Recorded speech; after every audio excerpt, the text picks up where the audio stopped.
Good afternoon, morning, and night, internet. Welcome back to the Cable Trash Cast. I'm your host, Cole Tuner. Here with Alex Pell and Royal Foil. Introduce yourself, guys. I'm Royal Foil, and I have an account on Instagram and SoundCloud. I'm Pale Iguana. I do art, and I'll try to upload more on my Twitter. I'm Alex, aka Alex Likes Toons. I like to produce video content and stuff, but right now the main content I'm producing at the moment is I'm hosting a racing series called the VTuber Racing Series, or VTRS, that broadcasts on YouTube and Twitch at 2 p.m. Eastern Time every Friday, or at least whenever we can. We do it on Friday at 2 p.m. Eastern. And you can find me on YouTube, Twitch, and Twitter.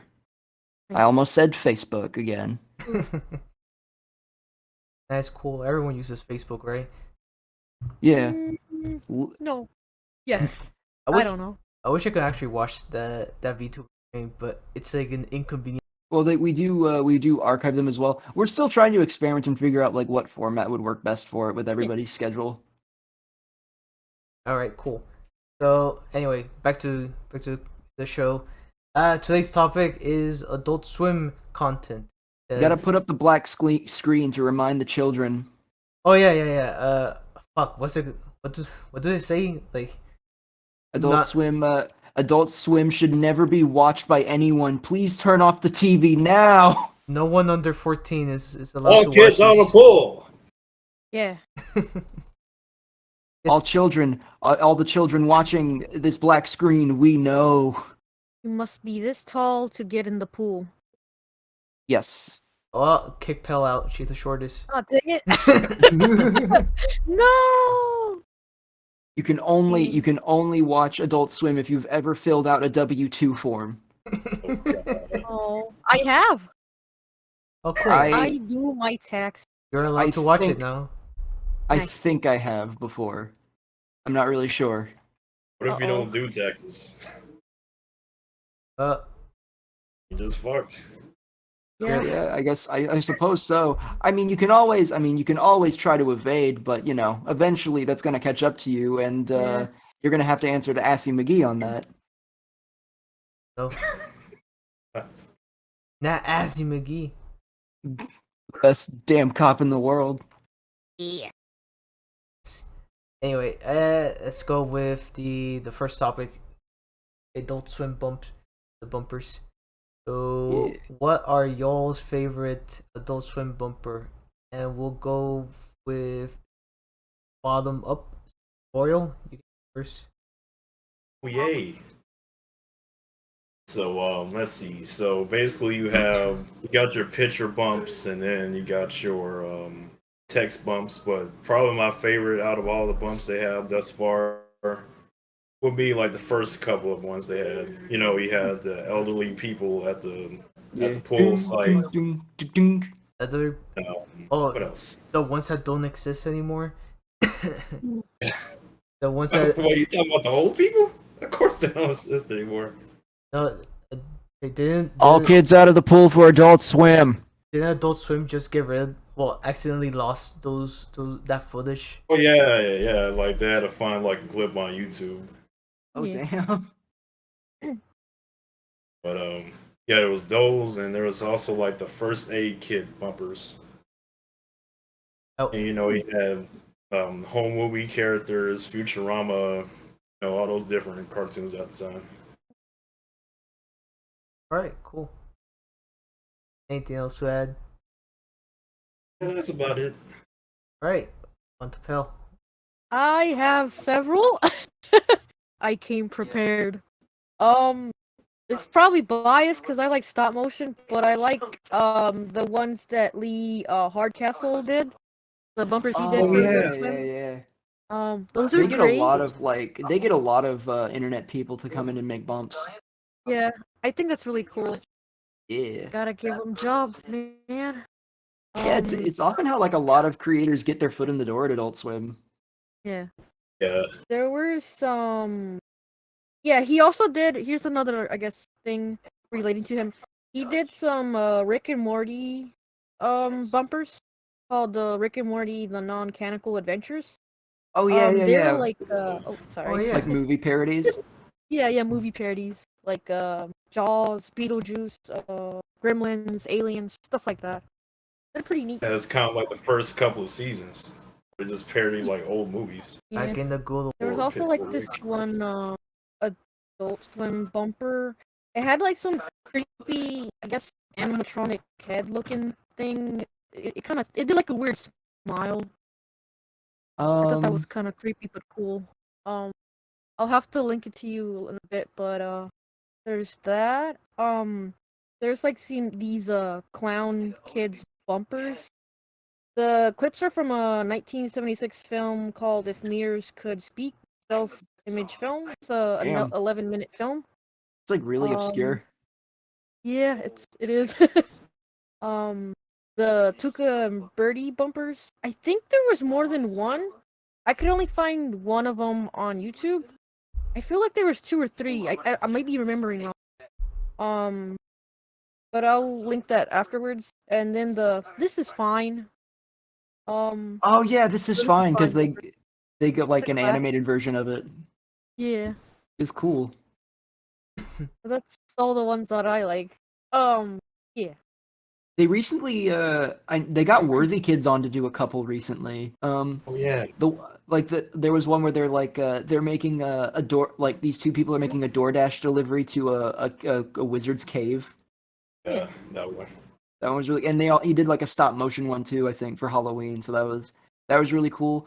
I don't know if Jack Stauber has done any bumpers for them, I think he but did Yeah. one with We have that show Opal. Wishing Apple. oh yeah, Yeah, Opal. that too. Opal. Opal. I still have to And watch Opal. Opal is Same. good. Oh, Paul Robertson too, the guy who does all the pixel art stuff. Ooh. Oh, I think there was like some pixel ones on there. Oh, Syriac, that weird animator that does like the Photoshop stuff. Oh, yeah, that was also like the Pilot Red Sun guy. Oh yeah, he did do Adult Swim bumps, didn't he? Yeah, it was like one where he had his father and his son, and he told his son to get some firewood or something like that. Yeah, this one is one of my personal favorites. I just love the style of it and also the character design as well. The little the wolf like doing donuts in the shape of the Adult Swim logo is neat.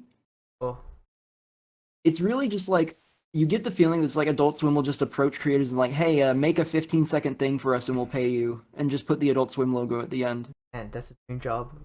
Adult Swim, That please. is, dude, I would love to make an Adult Swim bumper.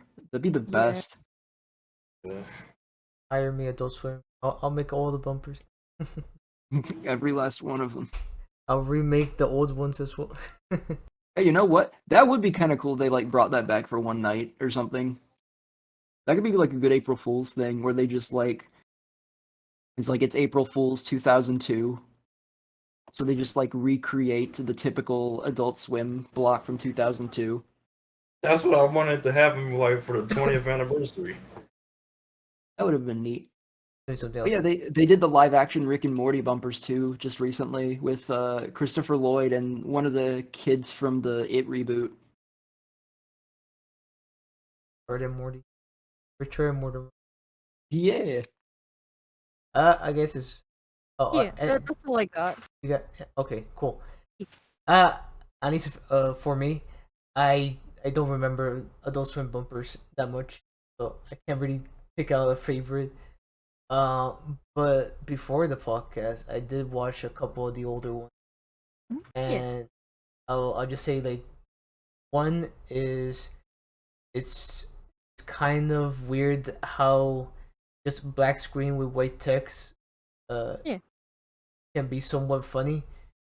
Like there's one Oh, yeah. where they asked the creator of a show. I don't even remember the question, but they asked him something and they just post an email, a joke email about it on the screen. Yeah. I thought it was pretty funny. Yeah. Oh yeah, I mean it works so well because you can like cut them in such a way that's funny, but they're also like really easy to make, so you can pump them out real quick. Yeah.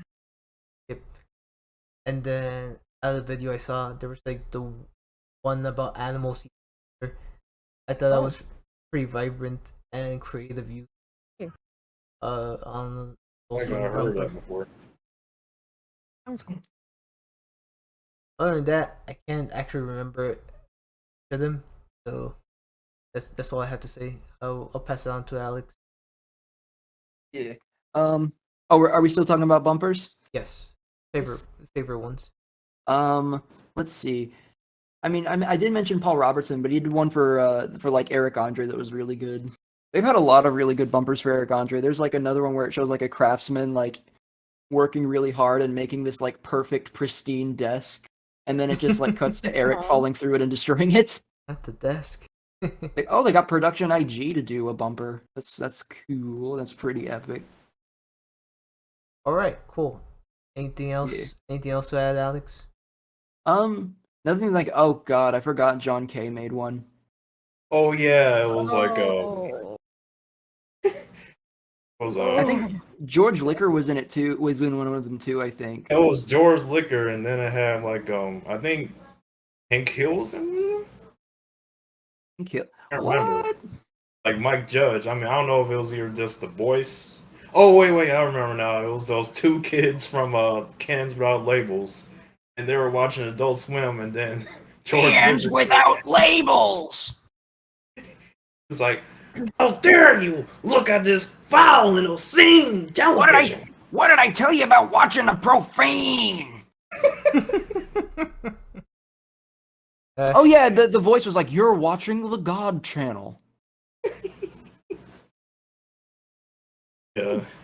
Oh, I just found this bumper too. It was like, it's using like old 3D rendering software to like make the Adult Swim logo, and there's like a lot of like VHS fuzz and stuff on it. Yeah. That was cool.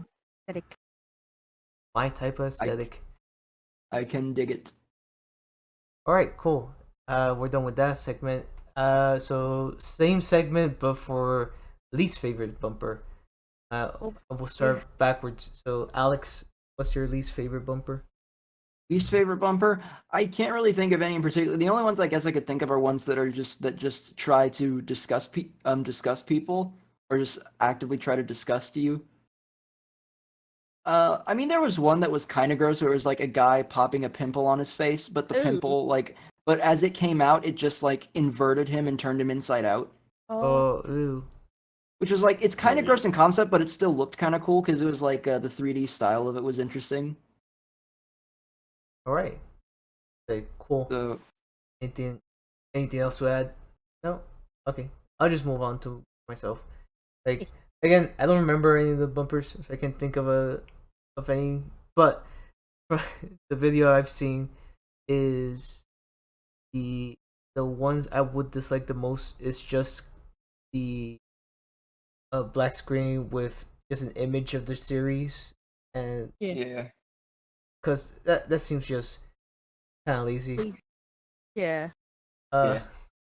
And then I don't know if it counts as a bumper, but a commercial for Oh, you're talking about the truth campaign? no. What's the truth campaign? Those anti-smoking one? Wait, you talking about the Rick and Morty?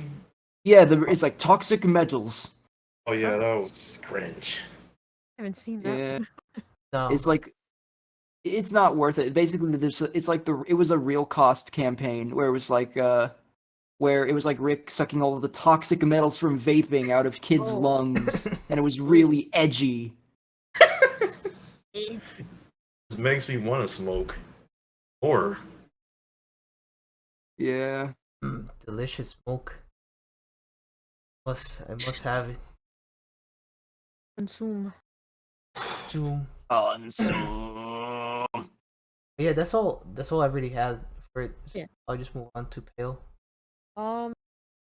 Mine, I couldn't really think of any ones that I didn't like. I guess the ones that have like a black background and just white text.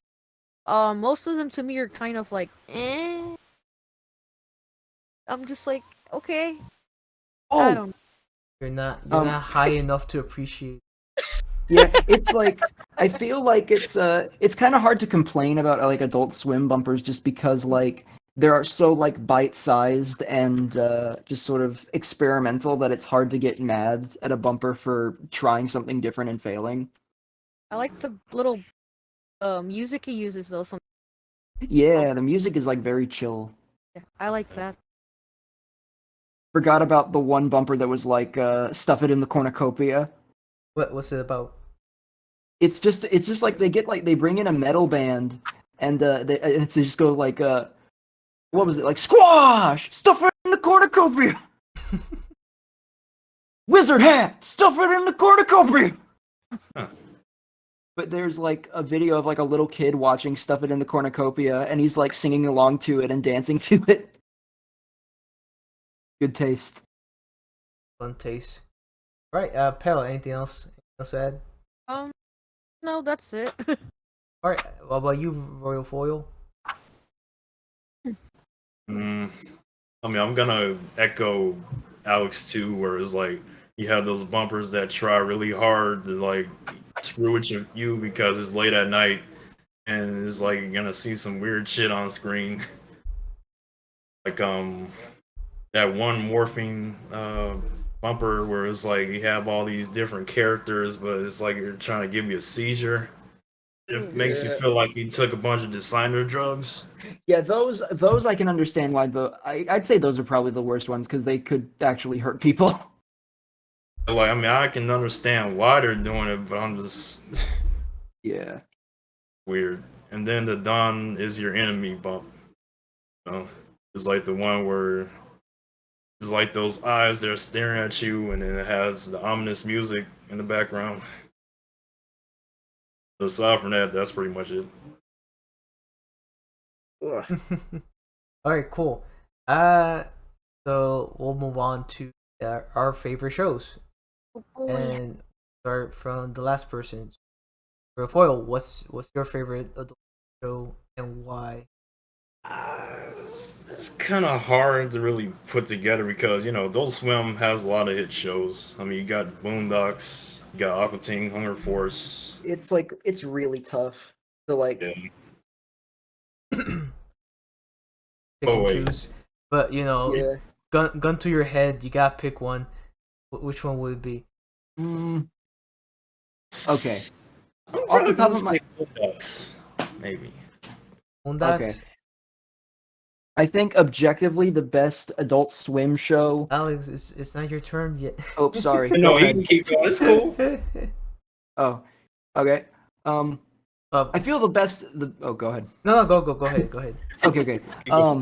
Okay. I would say the best version of, or the best Adult Swim show, at least from my personal perspective, and the most entertaining. I think it's a tie between Yola Crystal Fantasy and Xavier Renegade Angel because they embody like that kind of perfect energy where Adult Swim is at its best. Where like, because Adult Swim is at its best where you're kind of like half asleep at 3 a.m. on your couch. And you see something happen on Adult Swim, and and you don't really question it, but by the time it's over, you're like, "Wait, what? Did that just happen?" Exactly. And like you're too tired to rewind, so you're just sort of like wondering if you dreamt that or if it was real. All a dream, nothing but a and dream. so like Xavier Renegade Angel is very good. You can watch it. It's one of those shows where you can just like watch it over and over again and still like see new stuff. Oh yeah, and check it out with Dr. Steve Brule is also very good. Yeah. I see that one. Okay, but I finally figured out my choice, and it kind of brings up, Alright. what shows define Adult Swim as a whole, and it's basically Aqua Teen Hunger Force. Yeah, Aqua Teen is iconic. Yeah, and just like Alex too said, where it kind of embodies like Adult Swim.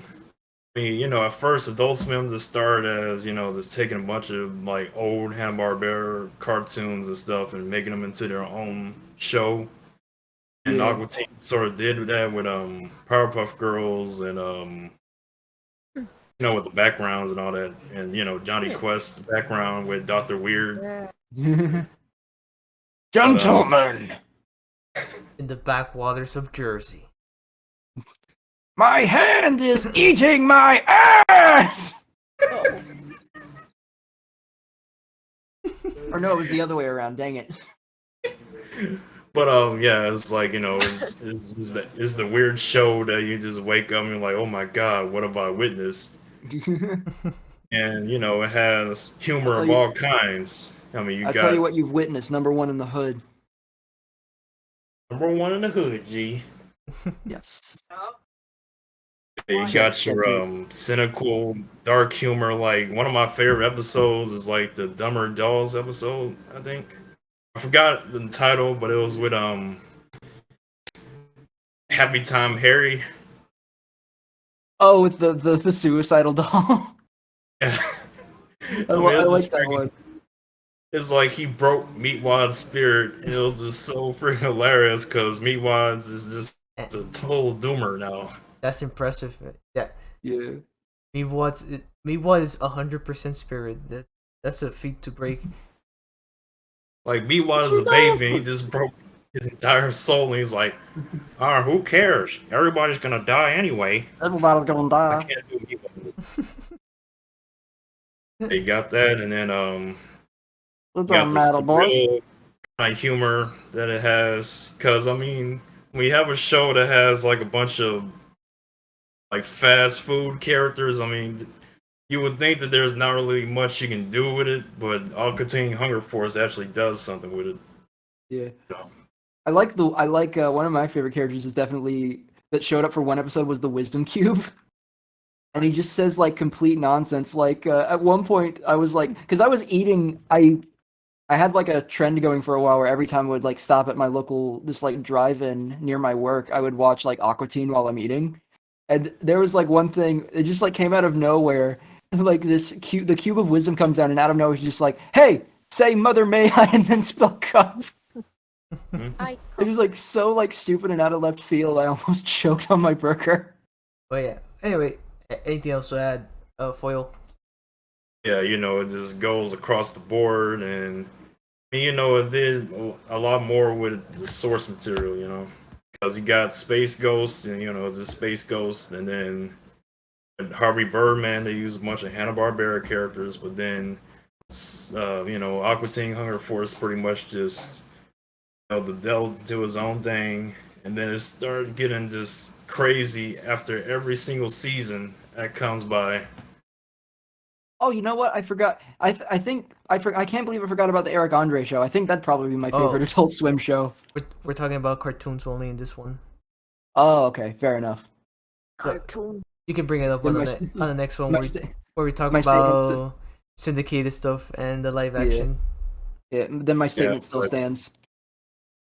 Yeah, but across the board, like Aqua Teen Hunger Force is pretty much the one that I would probably watch over and over again. Like even like the ones where they start using different titles, like Aqua Teen, whatever. Aqua whatever. Unit Patrol Squad. Yeah, My, that's my another point. one really good one was Aqua something, whatever. It's your turn, pal. At least favorite shows, right? Favorite show and why? It does it have to be Adult Swim original, right? Preferably, yeah. Dang it. No Tuca and Birdie season 2.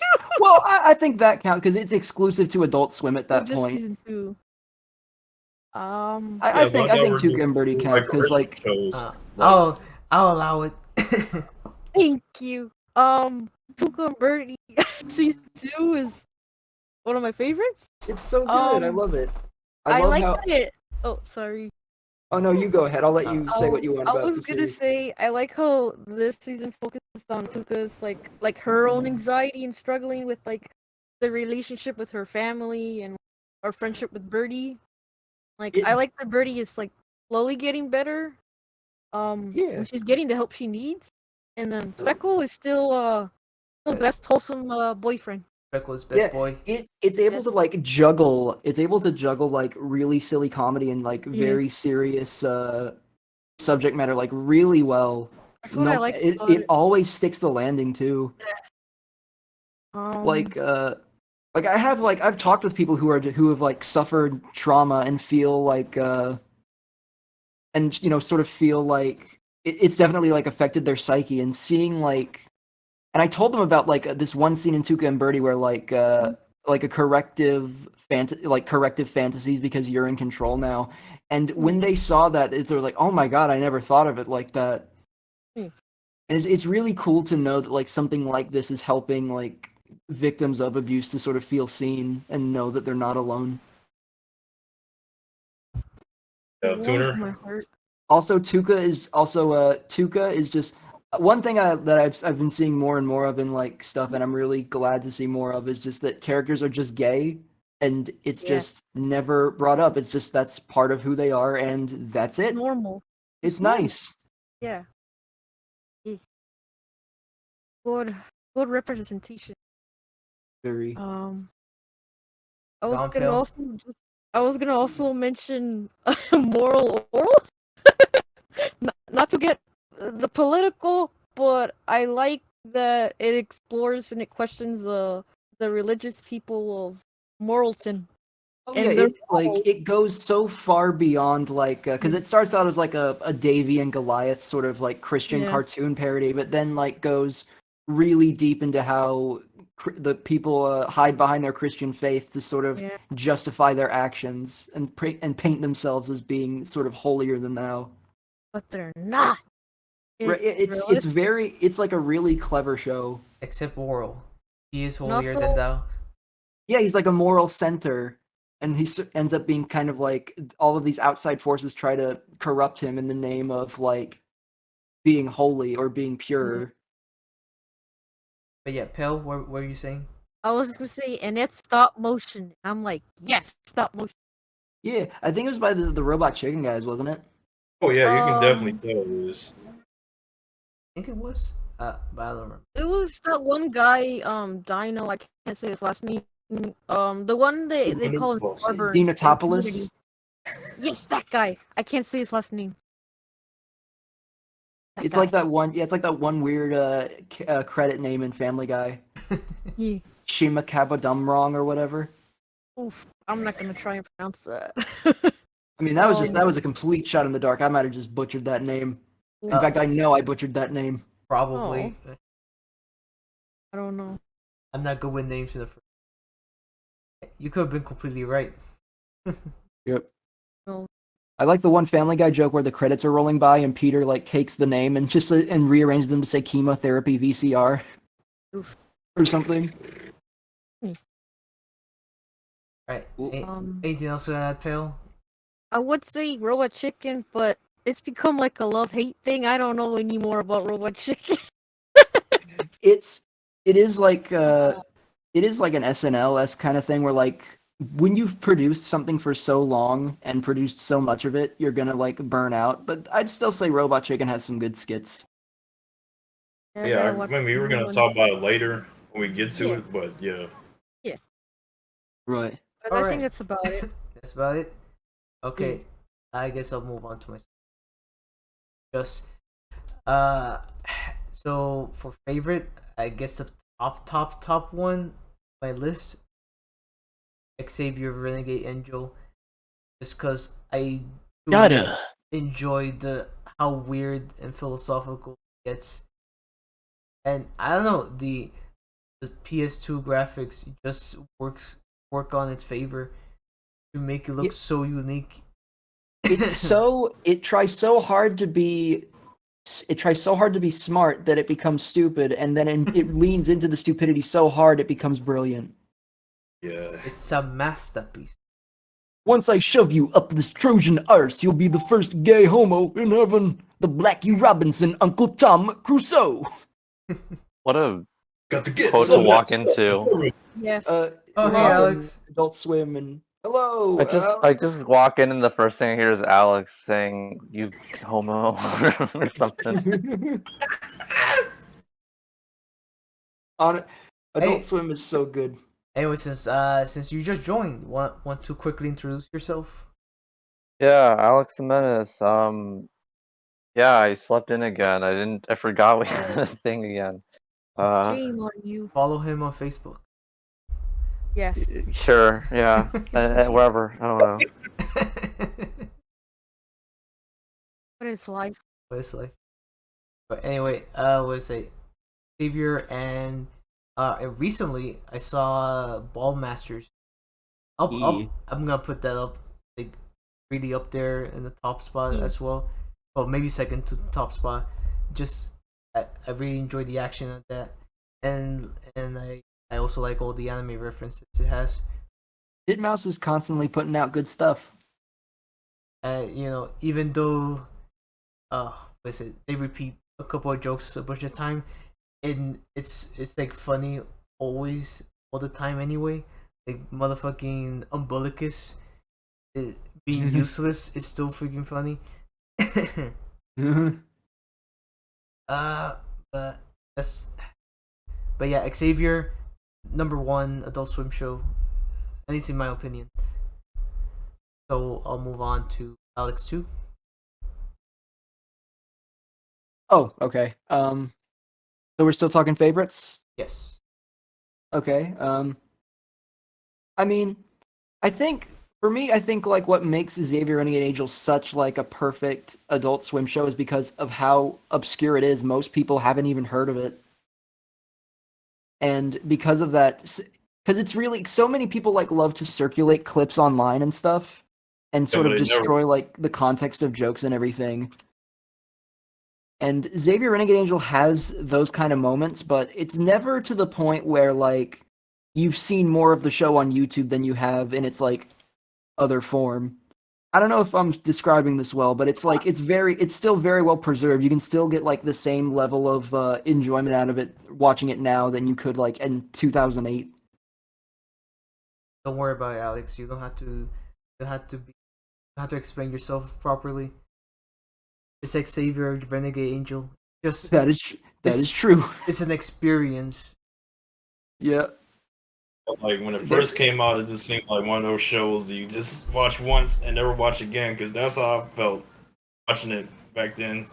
But now, just watching it, was just beautiful. It was just funny. Like every single time I watch it over and over again, it just gets better every it time. is like so rapid fire, like multiple jokes every passing second, and they'll just like drop these like brilliant jokes at their feet and then keep moving on and not leave any time to soak on it.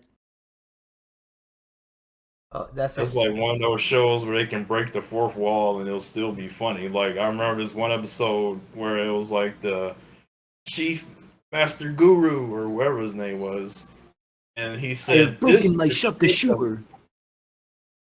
but he said like this is the peak of disappointment, and it just shows Xavier Renegade Angel and logo. That's good. That's very good. Right. I love the voice of Xavier is really good too. Well, because like there's so many like out of context clips that will be dropped on there. That one of like Xavier arguing with himself is still iconic. Probably the best scene. You slumber, a cucumber, Pepino. Bars. pepino. Alright, anything else to add, Alex? Nothing else that I can think of. One thing, are we getting into least favorites now? Or has Alex the Menace? What would you say is your favorite Adult Swim cartoon? Okay, so we're on the favorites. 'Cause I missed the bumpers, but I don't know. I can hop back to that later quickly. Yeah. My favorite show. I don't know what you guys have said before this. I think someone probably has said this by now, but probably like Aqua Teen Hunger Force. Yeah. Yeah, that's Royal Yes. Royal Foil's favorite. Huh? Oh yeah, Man of Taste. Brain, Yes. brain. Why is it my favorite? I don't know. There's just something. Maybe I can't give a reason. I think I just vibe with the weirdness of the show. Like it's like That's a huge chunk of Adult Swim shows just in general. Yeah. yeah, It's like it's just I impossible think to it's describe. It just has this vibe that draws you in. yeah, it's casual and easy to watch. Like you can just kind of put on whatever episode. I think the voice cast, the voice actors, like the cast for the show is incredible. Like all, like at least of the main cast of like Carl. I don't know why I say Carl first, but Frylock, Meatwad, and the Shake, Master Shake. Right. Like they're all all four of their voices are like just very distinctive, but also just very humorous. Like Like Master Shakewith is just like kind of annoying assholey sort of like Oh yeah, kind of personality and voice and kind of whiny. Then Meatwad with this very peculiar way of talking. he's very It's like wide-eyed and it's innocent. yeah, like it's cute, but it's like I'm going funny over when to he's Jeff's house. yeah. Or or Frylock is like kind of the straight man of the group, but he's very funny because he's just like no bullshitting, like tends Yeah. to be very like straightforward. And then Carl's just like an idiot. Also as Master Shake, I don't know. All four have very distinctive voices and personalities, Oh yeah, totally. and stuff, and it's like And like really ways of speaking as well. Like you could read a transcript with like names scratched out and know which character is talking. yeah. And I'm not even gonna attempt to do any of their voices to be terrible, and because But like I don't know, I haven't practiced, but no, yeah, like I don't know, they're just they're all like really iconic voices too. Like it's yeah. still, there's so many people. Like I watched Chowder before Aqua Teen, but there's so many people that I've met. It's like every time I hear Dana Snyder's voice, I just hear Master Shake. Yeah, exactly. Or whoever that dude is, who's Carl's voice actor? Forgetting his name because he was in that episode of Steven Universe as like Greg's was it his brother or Oh something? yeah, No, the the DeMeo guy. pilot. Yeah, the So pilot Dave or something. Willis. Like it scared the shit out of me when I found out that Carl and Meatwad have the same voice. Oh my Wait, Oh god. wait, are they you do? serious? Oh, Huh? Yes, I'm No, not fucking around. no way. I have what? How have I only just realized this? I mean, No. I remember hearing that like oh yeah, Dave Willis. Let's see. He does Yeah, because voice he was in that Meatwad. episode of Steven Universe, and I remember I saw fan art because there was like a while where it was a meme to turn characters to look like, using like that stock pose of Carl, He and does then voice just both of like them. that's so weird. Well, there you go. He's a good voice actor. I had no clue. Yeah. I had no way of um, knowing. That's crazy. yeah. Well, in that case, But yeah. Since you're no. here, Well, yeah. do Yeah. Like I just hear the his voice. I'm just gonna presume that's his normal speaking voice when he's talking like Carl. Because in Steven Universe he just sounds like Carl, so people make the joke it's him. It, uh, I don't know, it's funny. And other kinds of stuff. The music, like of the show, like Scully D's like little. I feel like he did this more early on in this show, like season Yeah. one, but like he'd Just like like randomly would interrupt the show to like talk or something. It's like, no, what no, are you Aqua talking Teen, what about? are you doing? Cake? Yeah. He's doing, man. Yeah. anyway, Or anyway. stuff like that. It's like vacation time, brother. Brothers, Vacation vacation time, Vacation time, time, brother. brothers. brothers. Vacation. Yeah, yeah, Anyway, or the Alex, credit. I don't know. There's a lot. Sorry. Yeah, since you're I think here, it's probably. tell us our like favorite and least favorite bumpers pretty quickly. Oh, that'll be quick. I don't have a least favorite. I'll just say that I can't think of a bumper that I just outright dislike. But for favorites, I like the baggage room one. That's probably my favorite.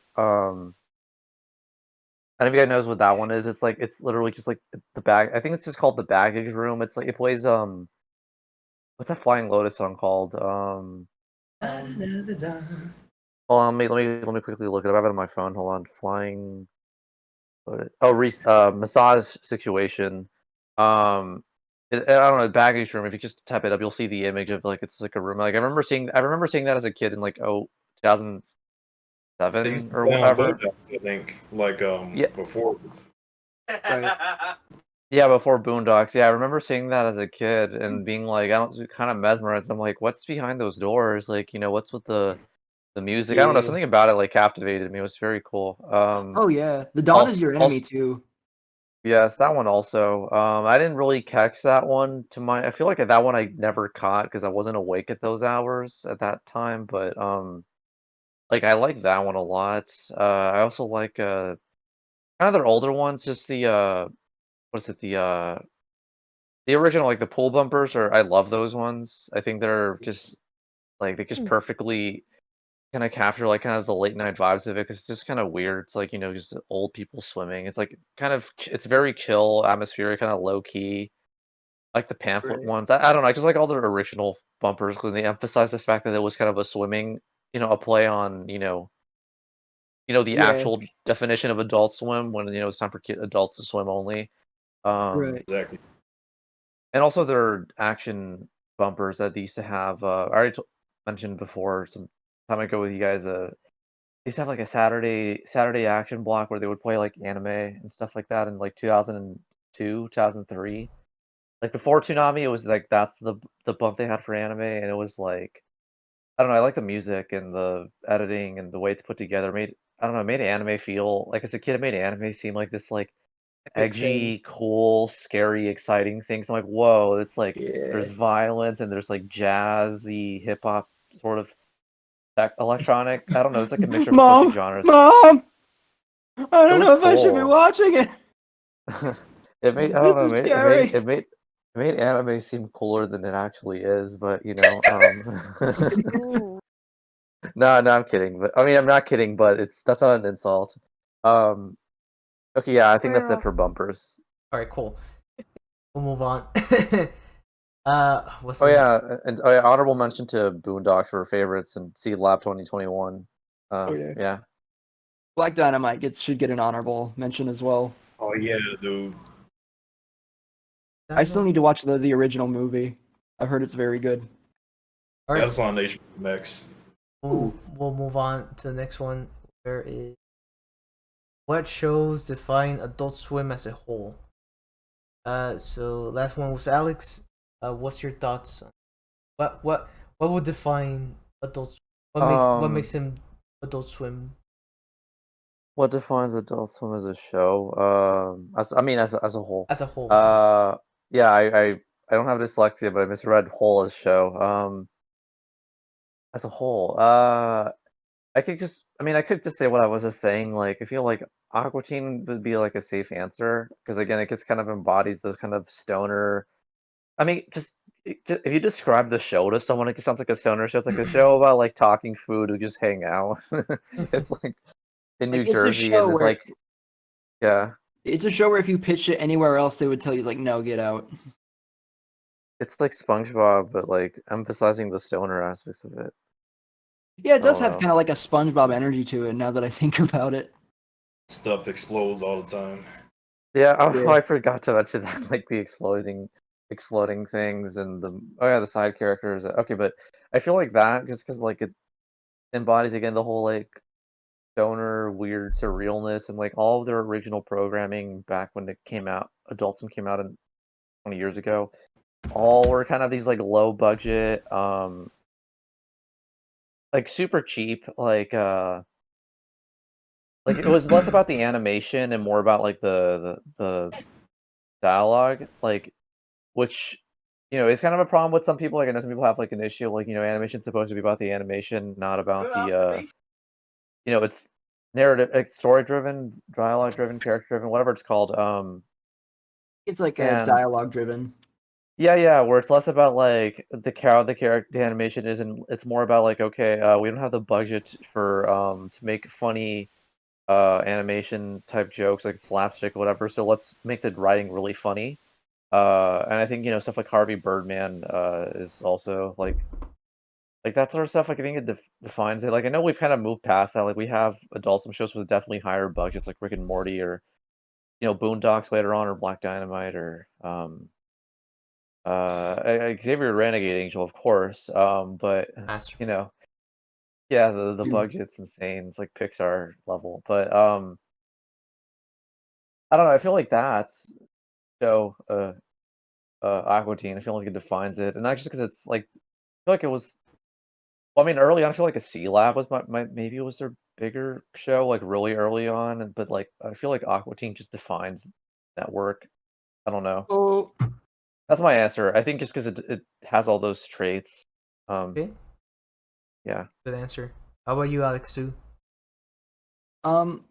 shows that like best define it. I mean, I did say that like I remember mentioning that something like Xavier Renegade Angel or the aforementioned Aqua Teen definitely fits like Adult Swim's energy as a network, because Adult Swim from the beginning has always been about experimenting and doing stuff that like no other network would want does, not because like they don't think to do it, but because they don't want to do it. They basically Adult Swim sees value in like any idea, and they're willing to give any idea a shot. Right. And because of that, like, and it's because of that is like why we have stuff, why we would eventually end up getting stuff like Boondocks and Black Dynamite, and to an extent like Rick and Morty, because no other network wanted Rick and Morty at the time. Which is so weird to think about now with how absurdly popular it is. Like you think Comedy Central would have snatched that up, but Right. And no, like, from what I've seen, like, no network has really been able to, like, capture that same kind of lightning in a bottle that because Adult Swim is still, like, very much one of, the only one of its kind that's successful. Because there just isn't anything else like it on TV after all these years. Oh yeah, like for example, like with okay, so when you're a kid or whatever, and you're watching something, if you have Adult Swim and Nick at Night, which one are you gonna watch? I don't know. I feel it's a matter of like, because Nick at Night was meant to cater to a completely different audience. They tried to be Adult Swim for like a little bit with like Glenn Martin DDS, and then and then they realized, you know what, we make money off of just like syndicated shows. We don't need to waste money on this. Yeah. I feel because the closest thing I can think of to like a competitor to Adult Swim is like maybe Animation Domination High Def, and even that, like that one was their biggest competitor just by sheer volume, but it still wasn't very successful. Same amount of magic the Adult Swim. Yeah, I mean, it wasn't for a lack of trying. They were putting out they were throwing so much stuff at the wall to see what would stick. All right, anything? Well, I mean, their shows cost like $5 and a nickel to make, so it's pretty easy to just throw it, see what happens. Well, that's accurate for 12-ounce mouse. I'm pretty sure wasn't that why the show was greenlit? It's like, I can make this show for next to nothing. It's like, okay, go, do it. Yeah, do it. Yeah. Just give me a chance. I'll make it myself. Man, I should have picked. If I was smart, I would have picked 12-ounce mouse when I was like a kid. I was like, hey, I can draw and make things move. You know, that is like the kind of mentality that Adult Swim has, though. Just like, just walk in one day. It's just like, hey, we have a time slot available. What do we got? I mean, I accidentally left my camera on and recorded this footage of like a cactus. Okay, put it on. Go. All right. Anything else to add, Alex? Too. I will say, well, I guess I have something to say involving Rick and Morty that would would fit into the least favorite thing. Well, we'll save it for that then. Yeah. I guess I'll move on to myself. What show defines Adult Swim? I believe, as far as I've seen, I believe Space Ghost Coast to Coast probably. That one and Aqua Teen are the most that define Adult Swim. That's just cheaply animated characters, kind of doing whatever they want to do. In a sense, obviously, like well written and yeah. Because at the moment it was just like at the moment it was mainly just like a passion project. But yeah. I also feel like those shows kind of show off how much creative control people had. Yeah. And it shows. Like, Adult Swim is probably one of those networks that give more creative freedom to creators of the series. If you want to grab old Hanna-Barbera characters and put them in an office space, go right ahead. Who's gonna stop you? Yeah. Oh yeah. I will. Hell no. Oh, you just reminded me something. I don't know if we touched upon this. Jellystone feels like an adult. I feel like the existence of Jellystone wouldn't be a thing without Adult Swim. Like in terms of taking like old cartoons and making a play on them, like C Lab and Harvey Birdman, The Brack Show, Space Ghost. You know. To some extent, I feel like that. I feel like it was mostly a case of. I feel like Jellystone came about because Because like Warner Brothers saw that they had like with the merger and everything. It's like, okay, we have all these characters lying around. Scoob was not super successful, so let's like do something with it. Scoob was supposed to be the next Avengers. Come on, guys. They got way too ambitious with it though. But yeah, I think that like I think it saved. I feel like Jellystone could have been like done in part because of the success of Adult Swim and like the enduring like sort of the enduring like cult status of a lot of Hanna-Barbera characters. Oh my god. But yeah, I'm gonna wondering- pretend y'all didn't hear that. I- God. I did not hear it. I'm kind of curious You like said how the R it. word. Oh god. Yeah. I'm kind of curious, like, what ended up, what happened? Was it like that Warner Brothers approached CH Greenblatt, or if CH tried to pitch it, and they said, "Sure, do it"? You know, probably the latter, because I don't think Warner Brothers actually cares about their own properties unless it's Batman. Yeah, or maybe they just like said, "Okay, we want to make a show like this, and we don't care what kind of show it is," and I guess they just like. Maybe they just like put out a word that was what they were looking for, and like CH just put in a pitch. You got it, dude. Doesn't matter. We'll go to the streaming service. No one's gonna watch it. Watched it. We'll put it right next to the Royals. Oh. Okay. I don't have anything else for that segment, so move on to Pale. I don't know. Maybe I just forgot. Was I asked least favorite shows? We haven't gotten there yet. We're at. Okay. I'm skipping a bit. What shows defines Adult Swim? I'm not the person to ask that question. Tuca and Birdie, got it. Yes, we'll go with that. I mean, in a way, it does define Adult Swim with like the ideas, like because Tuca and Birdie, everyone thought that show was dead because streaming used to be where you would go when no other network wanted you, but when streaming doesn't want you, like where can you? Yeah, you just go away. So everybody thought like Tuca and Birdie was gone, and then Adult Swim made that announcement. God damn it! Bless you, Adult Swim, for that. Yeah, it was like a really cool announcement. Also, they also got like Smiling Friends coming up, which is very emblematic of like the kind of environment Adult Swim has, where it's just like let's find people who want to make stuff that are sort of off the beaten path or just unconventional, and give them the reins to a show. On Adult Swim, greenlight my show. Please. Yeah, come on, please. I need to make. Greenlight me as a human being. Greenlight me. I don't have a show to pitch, but greenlight it anyway. Yeah. Yeah, be like, don't blow it like Pan. Oh. Oof. Oh. I said nothing. As neat. Well, I have said nothing while the mics are rolling. Oh.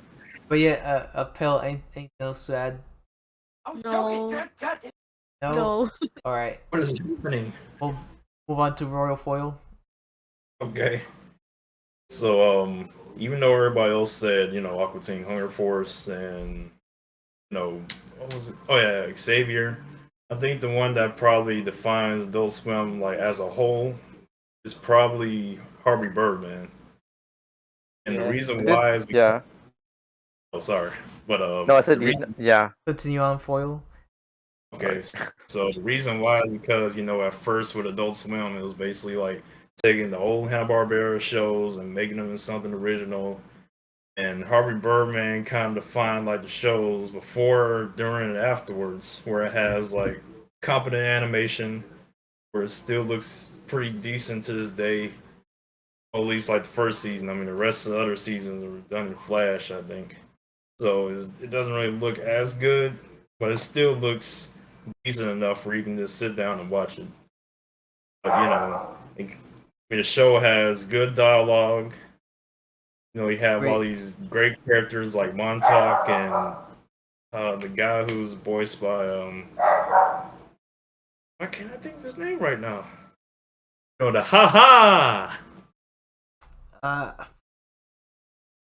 Can't remember who it was. I For don't what know show? why. Oh, for Harvey Birdman. Yeah. Harvey Dirtban. Why can't I think of his name right Harvey now? Weinstein, man. Harvey Weinstein. Remember when Christian tried to make an ad for Harvey Birdman for a contest? Don't. He did. Yeah, they were like, Oh. they said, they tried to like make it about themselves. Though they were like, I want to thank Harvey Dirtban, attorney at law, for suing against Mary Lee Walsh, who one day shattered my heart. Okay, And my it was like- dumbass. I figured it out. It was Phil Ken 7. That's what his name was. Oh, all right. And so Stephen Colbert. So yeah, you got him. You got But they got Peter Stephen Colbert. Thomas. I had no idea. Oh yeah, Yeah. that's probably the best role he's ever done. Damn, I had no idea. That's So, awesome. yeah. Yeah, Alright. but pretty much. Oh, Whoa. oh. Yeah. Hello? Hello. Oh. Oh, my Wi-Fi. I was gonna say like Stephen Colbert. Yeah, that's where he got his big start from. Oh my god, I had no idea. Damn. His big start. Yeah, that was like his first big thing he did. Huh. That's like genuinely surprising. I had no idea. Oh yeah, I was surprised to learn that I don't know how long ago this was at this point, because I knew about his talk show, like the Colbert Report and stuff like that, and then I was like I knew the show was coming back, and then I was like, Stephen Colbert is coming back to voice the show, and I was like coming back? What do you mean coming back? I'm like, is he like? I'm like, oh, interesting. Yeah, it's like finding out like Taylor Lautner got his start in Shark Boy and Lava Girl. Oh, so the Colbert Really? Report came out in That 2005. Well then. But yeah, continue on foil. Bad. Well, yeah, I mean, it's just basically that Harvey Birdman pretty much. I feel like it set the standard for everything else that came afterwards. And the one thing I do love about the show is that, it's a whole having Hanna-Barbera characters come to Birdman for any like cases and stuff. Like you don't really see that many shows really do that with like different characters. But, you had Jellystone and I mean, it's basically like that era. It defines Adult Swim and Cartoon Network during that time, where you had a bunch of cartoon characters like crossing over each other. You don't really get that same sort of magic now. You're no longer cool, Adult Swim. Back in- That's just marketable Adult Swim. I don't want to play with you anymore. Anymore. Anything else to add, Royal? And not at this time. All right, cool. One thing I'll add about that Harvey Bird, that one Jetson joke still gets me every time. Every year it just gets funnier. I Yeah. come from the far distant future of 2002. I just looked at calendar. It's like 2004. Yeah, it's good. Anyway, next topic. Least favorite Adult Swim show, and we'll yeah. start with Foil. Go ahead, Foil. Least favorite Adult What? Swim show. Oh, that's easy. Mr. Pickles. Yeah. And why? Here's why. It's because of the fact there's no likable characters. Oh. Because Tommy's too annoying to like, and then Mr. Pickles is a dickhole.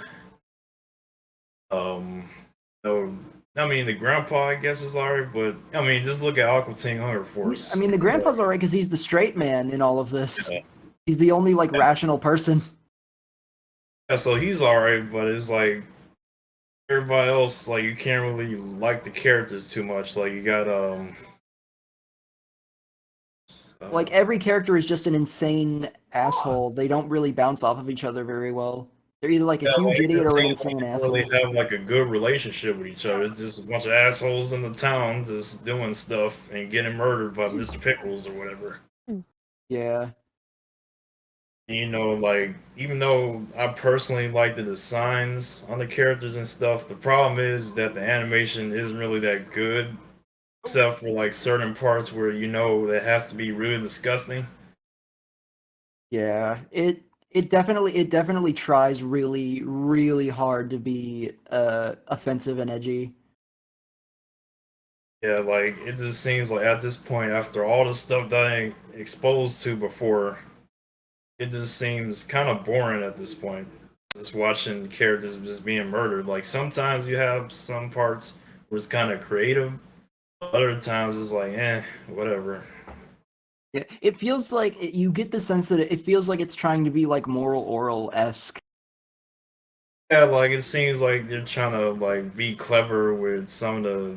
It's trying to be deep Right. in some parts, but it just fails because all you're seeing is just people getting murdered, and it's It just doesn't really know like when to let up and let the audience breathe. It's just kind of relentless. yeah, like it's obvious it's just trying to be like a 50s, 60s satire. Like an Andy Griffith show type of thing. Yeah, like golly gee whiz. Or just like yeah, That's just, or like Lassie. Lickers. All right. What are we gonna do? We have to save the farm somehow. And yeah, it just has that kind of vibe to it. anything else to add, Foil? Let's see. I mean, I think that I'll be honest, the show did get a little bit better when it got to the point where it was starting to wrap up. Where Mrs. Pickles had like that voice changer or something like that. Oh yeah, And where you could actually understand what he's saying. and I don't. I mean, I don't want to spoil it, but at the same time, who wants to watch this show? Go I ahead. mean, it Spoil doesn't it. matter. Yeah, but Mr. Pickles just dies, and he has like these. Like, doesn't he have like a litter of puppies or something like that? I think at the end. Oh, he does. I've never seen it, so I don't know. I'm sure. I'm sure they have a birth scene that goes on for way too long and is really gross. But yeah, Prickles, 10 out of 10. Watch it right now. Adult Swim pay me for promoting. Adult Pickles, watch it first, and then everything else Adult Swim makes will seem amazing by comparison. Except for maybe 12 ounce mouse. That's very acquired taste. All right. Anyway, we'll move on. So, Pale, least favorite show. Oh boy. Puka and Birdie, got it. No. Least favorite. Final Space. Final Space. I- Oh, interesting. Yeah. What do you mean? Interesting? Go ahead. I haven't seen Final Space. I just know Okay. people like it. So Yeah. Well, I'm not one of those people. Okay, so I didn't even finish the first season. I watched like maybe 8 episodes. Didn't finish the first season, and then I tried to watch it again months later, and um I pretty much stopped around the same time. I couldn't finish it. I had to drop it. I was trying to give it a second chance, and I did, and I still didn't like it. And that's because Gary's just, I don't like him. He's just annoying, and he made it difficult for me to want to watch it and enjoy the show. I couldn't watch it. I feel bad, but I'm just like, I can't. I could not like him. He's in it like every episode. I'm like, don't like this man. God. Oh, you mean Gary Goodspeed? Yeah, him. Gary. Like More like avocado. stinky. I like avocado. Avocado. I like Gary. No. Hey, so what do you guys I talking like about now? Mooncake, but I don't like Gary. We're still in least favorite. Pale's least favorite is Final Space. Yeah. Yes. Also, the generic, I guess like Family Guy and stuff by Seth MacFarlane. I'm like, not my gusto. That's just me though. Well, that's it. Ban from the ban from everything. Yeah. Oh, I got the spicy Mamma Mia. Mamma mia. Anything else to add, Pale? No, that's it. It's that I heard something in the background in my room, and I was like, what the heck? All right. I guess I'll move on to myself. Make it quick. The my least favorite show. as far as I've seen, my least favorite is 12 Hours Mountain. It's like Yeah. I was just recently watching it, and I still do not understand completely what's happening, and it's an acquired taste, but I feel like it's a little too boring through the whole season just to get explanations in the last 2 episodes. Yeah. uh, It's very acquired taste. If you like it, you like it. If you hate it, you really hate it. Like, but I haven't really met anyone who's like in the middle. in the middle. I haven't seen it, so I wouldn't know. And What's about a mouse? if I've seen Mr. Pickles, I probably would have that one more. Oh yeah, you definitely are. Because I mean, I haven't got to finish what I said because for some reason lights went out. Like Oh, it went out for a brief second, you did? but Okay. back on now. Finish what you want to say. Like, I didn't know your Okay, lights went so out. sorry, but right quick, basically what happened was that Mr. Pickles finally died, but then there's like these litter of puppies that were coming up, and I forgot what happened afterwards. But it's just that Mr. Pickles had. It's kind of weird to explain out of context because it's Mr. Pickles, but the grandpa got into like the one of the dogs or something like that, and then Mr. Pickles got him pregnant because. Okay, it's kind of weird to explain Jesus. because the grandpa is inside the female dog's body, and Mr. Pickles has sex with it. Oh my god. Was they do like a weird ritual to like body swap or something? Yeah, Okay. yeah. It was like they swapped bodies where they thought that the real Mr. Pickles was shot when really it was he switched bodies. So the guy who had the female dog is actually Mr. Pickles now. All right. Play the You just- play like the lore sounds like you didn't have to cut me out. you But just, yeah, that's pretty much it. you just don't I watched understand Mr. Pickles. You have to have a high IQ, don't you see? Have a dead brain. Like your brain Why? cells are just gone. And just this to and this was the understand. finale. Yeah, until like the spinoff came out.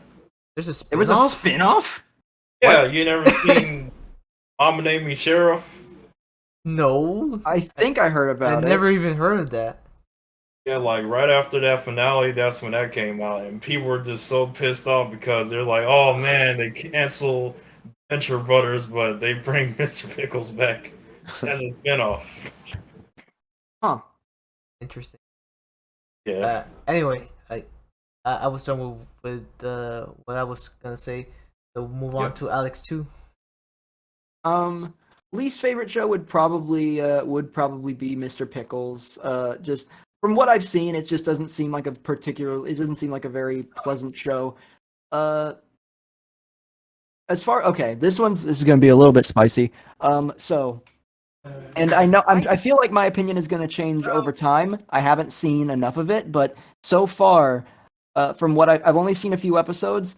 I'm not too. I'm a little bit. I feel like Venture Brothers might be a bit overhyped from what I've seen so far.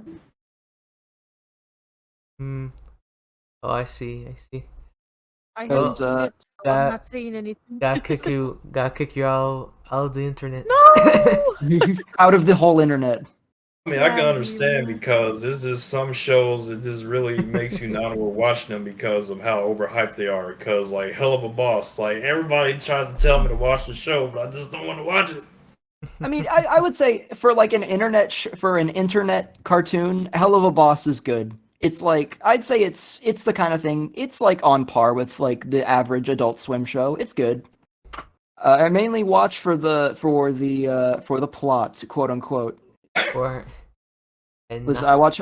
I'm gonna state my claim right now. I watch Hell of a Boss for the plot. There we go. yeah, definitely for a Plot. plot. But continue on with Venture Bros. Yeah, Venture Bros. It seems very. I don't know. It just seems a little bit lacking. It seems like it lacks direction a little bit with like what it wants to do, and it feels a little bit disorganized. I think would be a good way to describe it, at least at the moment. And but I have heard that it gets better, so I'm gonna try and stick with it. All right. Because it has like the feeling of like this was definitely made early on in the Adult Swim era, because it doesn't even say like Adult Swim, it says Cartoon Network presents in the titles. Yeah, like the Cartoon Network. So like it was like really early on, and you can tell that it was early on because it does look really cheap. It gets Which is kind of fitting because of like the whole Hanna-Barbera style. it gets better later on. Oh yeah, I'm sure it does. Like I've seen like bits and pieces of it out of context that look like that are animated really well and have like these really good character moments. Like that one clip of like the Red Skull villain with the guy tied to train tracks. Oh, that's in the last season. Yeah. I'm pretty sure that's the last season. But it was Oh, a yeah. really cool character and like a really cool exchange. And if stuff like that is what I have to look forward to, I'm excited to see where it goes. Yeah, Venture Brothers has really good villains and stuff. Yeah. Don't the Hanna-Barbera like Johnny Quest characters become a part of it at some point? Not the actual ones, but they do have parody versions in Venture Bros. Oh, And, okay, like- gotcha. and Race Bannon also dies. Like his colon gives out and he dies.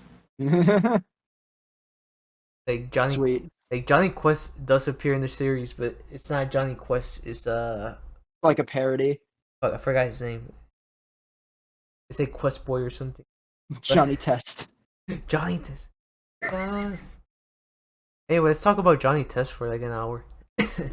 Oh god. One thing I have to say about like least favorite shows and stuff is that a lot of people dog on Rick and Morty, but I still at least think the show is entertaining. And another big thing that like most people I think should keep in mind before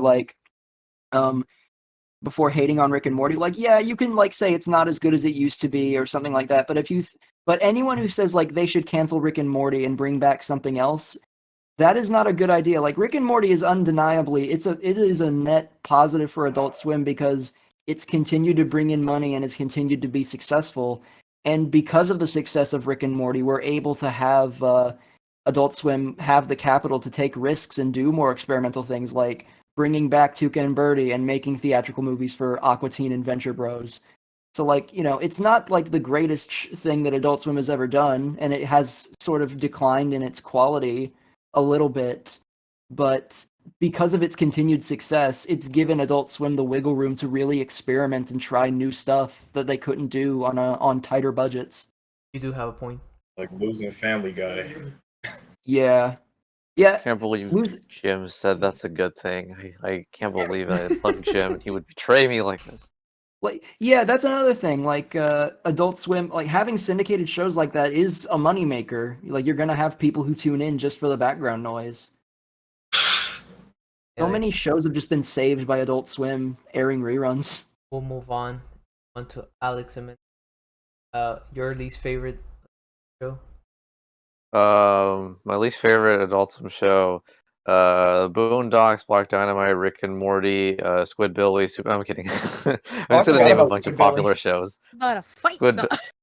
Actually, I don't think I have a least favorite. I mean, it's been a while. I probably should have done my homework, but this has been a very weird time in my life. IRL. So it's like Yeah. kind of weird to do that stuff, but I don't know. I mean, I remember in the stop motion when I kind of expressed I'm not the biggest fan of Robot Chicken in terms of like Yeah. it can be funny sometimes, but like it Yeah. gets sometimes it's like its nihilism and cynicism can be like way too much for me. Like if I'm not in the mood, this is just like a depressing kind of annoying show to watch. I'm like oh my gosh, I get it. Everyone's terrible and everyone's violent. Well, what if Uh, a GI Joe, a guy gets shot, but there's blood and he screams in agony? Oh, that doesn't happen in the cartoon. That's weird. That's lol so random, epic. But there's been a lot of episodes or shorts, I guess, segments that I've liked.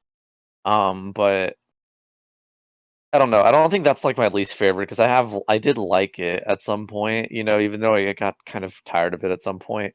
There's some good Robot Um, Chicken bits. I think, I like and the I don't the want to say bop, Mr. And I want, huh? I like the Bop It one where a kid just gets a Bop It and it's just like extend it. It just turns into a sniper rifle. It's like read it. Your target is Senator John Miller. Burn it. Wait, Alex, you were Oh, saying but something? yeah, and I haven't seen Mr. I actually have not seen Mr. Pickles, so like I don't want to just be like, oh, that one, because like I'm aware of what it's like, but I haven't personally sat down to experience. Like I've only seen clips and bits of it, but I've never sat down to watch an Yeah, same. episode to think that. So Watch right I used to now. I used to I mean I don't know, I guess Squidbillies. I used to hate that show when I was younger because I thought it was just like unfunny like redneck crap. Because I was Yeah. like really adamant about not liking stuff like that. I was like, this is like Duck Dynasty, but for in cartoon form or something. you know. Yeah. I mean, I'm pretty sure I'd like it now, You're, but I don't know. how dare you I don't have. diss I don't know. Duck Dynasty? I mean, it still Yeah, is kind of like that, Yeah. but, like I said before, it's basically just a redneck Aqua Teen Hunger Force.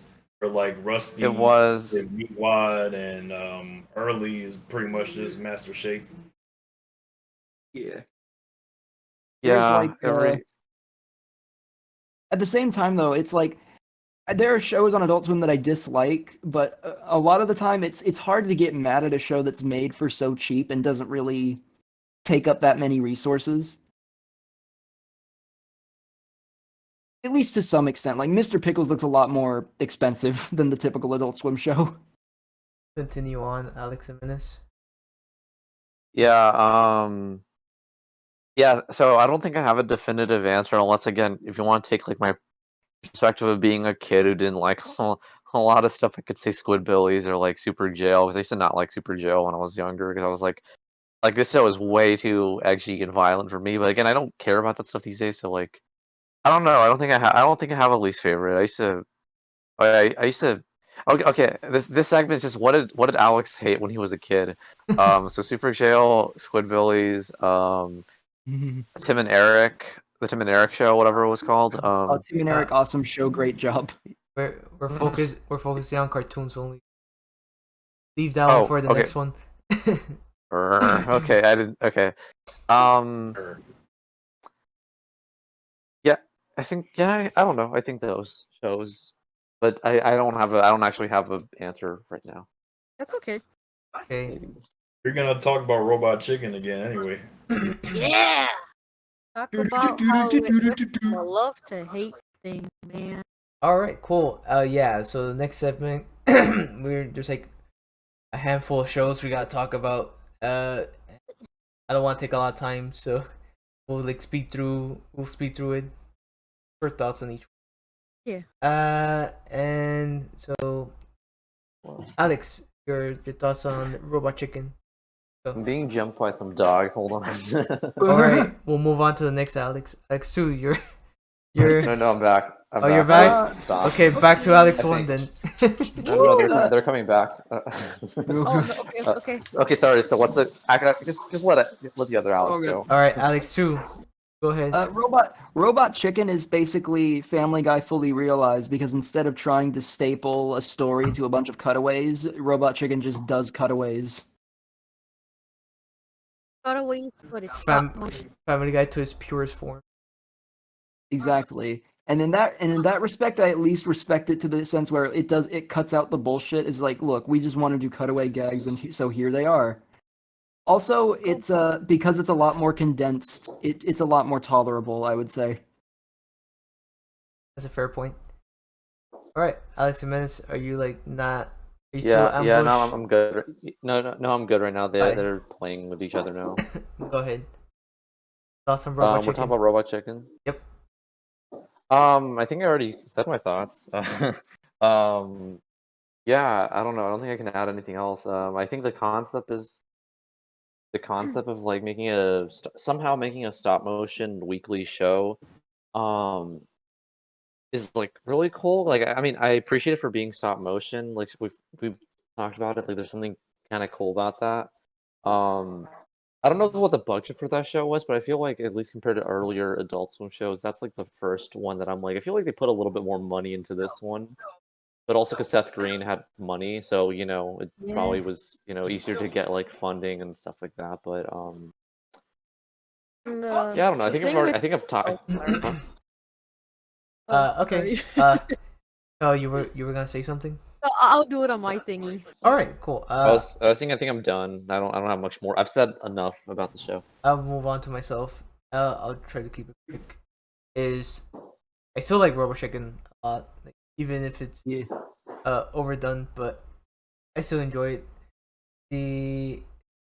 What was I remember that it's one of those early Adult Swim shows I watched as a kid. I remember going to sleep like early and then waking up at like 1 in the morning just to watch it. And then one last thing I'll say about Robo Chicken is that is where I get most of my 80s pop culture references knowledge from. Oh, Yeah, same. I can see that. Same. I could totally see that. I think One- where I think Family, it's fitting because I think I got a majority of my '80s stuff from Family Guy. Family Guy and Robot Chicken. Holy crap! But Yeah, holy frick! Yeah, beat it. that's Oh my all, god! that's all I got. So I'll just move on to Pale. Oh my god! I'm in Fortnite. This is worse than the time. freaking epic. This is worse than the time that I went back to the future. Oh my god. Basically, was Alex was saying, with the budget is like, I think it's also because like, they use actual like action figures since they were like parodying like cartoons and stuff, so they could just like Yeah. either like take it apart and give it limbs, or just like put little like clay eyelids over their eyes to like make their eyes blink and stuff. Yeah. So they were taking that in consideration as well. Save In that money, regard, it is kind of they charming. don't have to. Yeah, I think it's neat. But Robo Chicken, I know pretty much like with Tuner, I'm like, it was one of my favorites as a kid. But I have a weird kind of love-hate relationship with it. Maybe just I don't know, because of maybe the jokes aren't as funny to me anymore or something. But I do still like it. It's just kind of like some of it's kind of but yeah, it's weird. All right, That's it. That's it. On to Royal Foil. Your thoughts on Robo Chicken? Oh boy, it's freaking sweet. But let's see here. So about Robot Chicken, it's also one of those shows that I've seen when I was really young. That was because my old man, he's an '80s kid and loves He-Man and all that stuff. So sometimes you let me watch Robot Chicken. But you know, aside from that, it's just that it's one of those shows. It still does hold up to an extent because it still has that weird 2000s like, oh, random is funny. Or Right. sometimes it hits, and most of the time it just doesn't really hit at all. You know, even now, like it just seems like it's still staying strong because the animators are definitely having fun. The voice actors like Seth Green seem like they're still having fun. It's like the Drake and Josh sketch, like even with the controversy around it, it still is pretty funny, especially since Yeah. they got the actual Drake and Josh to I mean, play. it's still Oh yeah, and the it's timing of that's pretty terrible. not only Yeah. that, it's a parody of a movie from the '90s, so like it feels like a bit that would have been done in like 2004. Like it feels like it can actually sort of be part of the show where Josh takes Drake's personality or something like that. I just find it hard. It feels really weird knowing like, oh yeah, that skit came out this year. Like really, you're sure it wasn't in the early 2000s when this skit came out? I heard like one of Rebel Taxi's his stream or whatever was talking about how badly timed the sketch was, and he said like Animation takes a it's long a really time. long sketch, Yeah. so they really had to put it in. It's like I mean, they put all this. it kind of makes it funnier in hindsight. Yeah, but they put all this effort into the sketch, and then they can't show it because of the timing. That's what sucks about trying to make something topical. Yeah, like with South Park, it kind of. I'm hoping like Kim Jong Un doesn't die before I finish that North Korea video. Otherwise, I don't think I could release it. I just finish it for tomorrow. I guess if I can do that. I need that MP4 on my desk by tomorrow. And I need him on my desk by yesterday. And get me pictures of Spider-Man. Yeah, probably gonna post some of my favorite sketches in one of these channels. Yeah. I can do the same. There's the classic Palpatine on an escalator. He's going upstairs. I remember So one see now. you later. It was the Bob Barker one with Snoop Dogg. We just run around just neutering dogs and just pets. All right. I haven't seen that skit before, but it sounds like such a robot chicken thing that I'm visualizing it clearly. And the guy who does Bob Barker's voice is spot on. Like he really does sick. sound exactly like Bob Barker. And it was the actual Snoop Dogg who played too. Yeah, you know what? If you're gonna have Snoop be a part of it, you might as well like see if Snoop is available. It seems like something he'd do. He'd And do he anything gets for his a nuts dollar. cut off. Yeah, he promoted Spyro. I think because he's a fan actually of the game, but It was a really funny bit. That was like, "Hey, it's my boy Spyro. Do that fire again." They just like What? dressed up a drone to look like him. that's blunt for me. All right, cool. Anyway, next show. Aqua Teen Hunger Force. Royal Foil. You can go first. But I'm pretty sure you already said most of your thoughts on that. Anything else to add? It's probably, let me just think. Even though there's like some of those weak episodes, like I can even enjoy Fry Legs. The episode where Frylock saw that cable chick or whoever was really dick. Oh, And, you're talking about the one where he like kidnaps her or something? I was like the one where he went to the restaurant, killed her boyfriend. And Yeah, then, that one was it was like really out of character. it was like really dark, even for Frylock. I mean, well, not really for Frylock because he's not really that terrible of a character. Like sometimes, He'll like be the voice of reason, and then in one episode he'll just go full speed loco.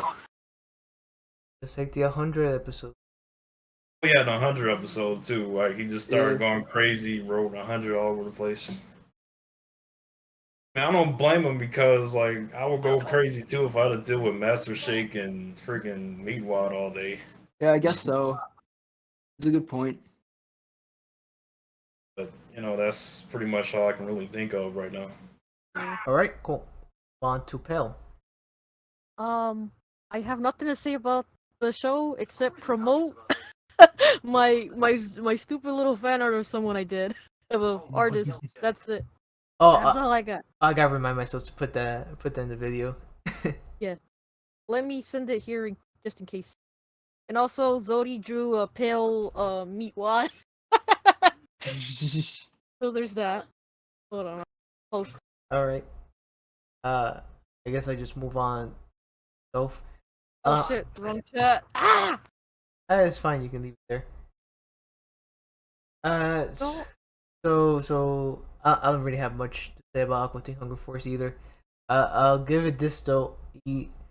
It's impressive how they make a lovable asshole of Master Shake, even though he's like probably one of the worst people ever. I don't like. I still enjoy him. He has all the best ways of saying the worst possible thing. Yep. His voice is just so beautiful because it's like he can say anything. He just make me laugh or just make me. I don't know. I like I guess Ezekiel is sort of the big one that a lot of people like to reference. Daddy, next door. Check it. Okay. Move on to Alex too. I mean, I feel like there isn't too much more I can say. I guess I could mention my favorite episode. I'd say my favorite episode from what I've seen of the show is probably Gee Whiz. Oh yeah, it's because all the censorship and all that. The censorship was funny, but also just like the fact that the name that they landed on was just was Gee Whiz. Gee Willikers. Instead of like, I think it was like instead of God or Jesus, they call him Gee Whiz. Yeah. Alright, oh, Alex one's muted. What? No, I'm back for the count. Okay, cool. Like, thoughts on Aqua Teen Hunger Force? I think I've already said my thoughts, but you guys were saying favorite episodes. I don't know if this is my favorite episode, but it's an old favorite. So I mean, I don't, I always really like the first MCP Pants episode. Just because like obviously because it's a play on the whole like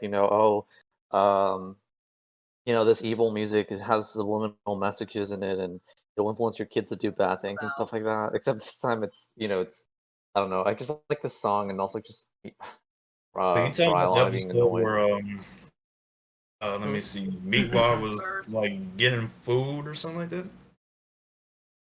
Getting food. He's just like I want candy, bubblegum, and something taffy. No sweetheart, Sandy. Yeah, I'm a yeah, sugar that episode. daddy. Candy. I want to knock boots. I can't remember. I got a sugar tooth. I'm trying to remember from memory.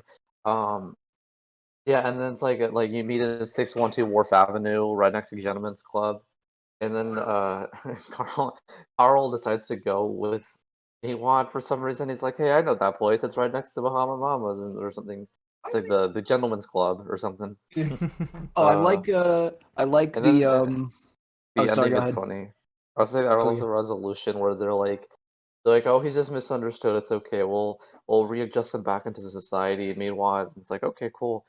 And then they set him up for like a job interview, and then once he gets into the job, like Frylock just blows up the building or something to kill him and send him to hell. And then meanwhile, like I still don't get why we had to do like we couldn't just let him live.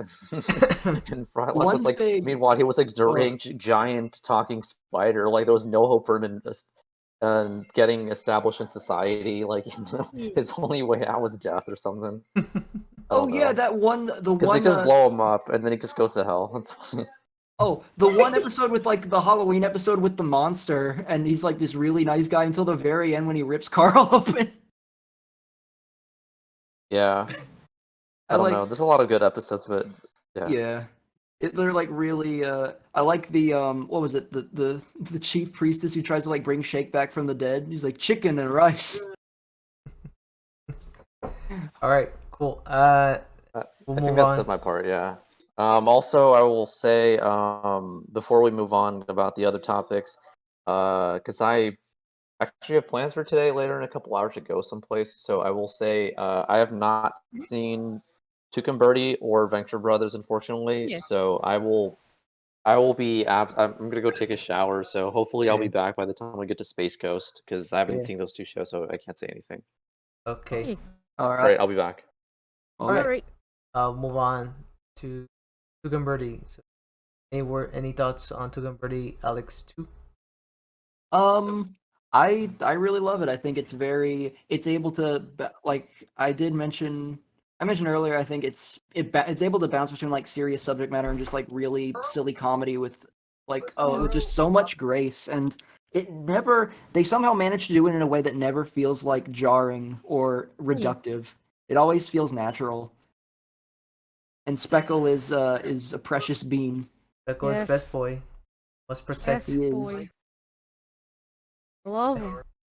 I swear, Birdie will become my worst, my most hated character if she ever does anything to Speckle. Aw. I mean, I think I'm hoping that's not the case. I'm hoping she doesn't pull an aggressive Retzko. Yeah, I would cry. Alright, Haida is an idiot. Haida isn't it? Aw, but he's my idiot. Haida had a perfectly good dog. And Yeah, she was. And Oh. Anui was perfect. It was like and also Retsuko like turned him down in a previous season. He knew that she didn't want him. And he still fought. and I gotta give him props though. still I a get- simp. Prop. Like this season just ends with him nice guying her, and it somehow works. Yeah. All right. Anything else, Alex? For Aqua Teen, can't really. Took a birdie. Oh, Tuca and Birdie. I do like how just like I like how just front.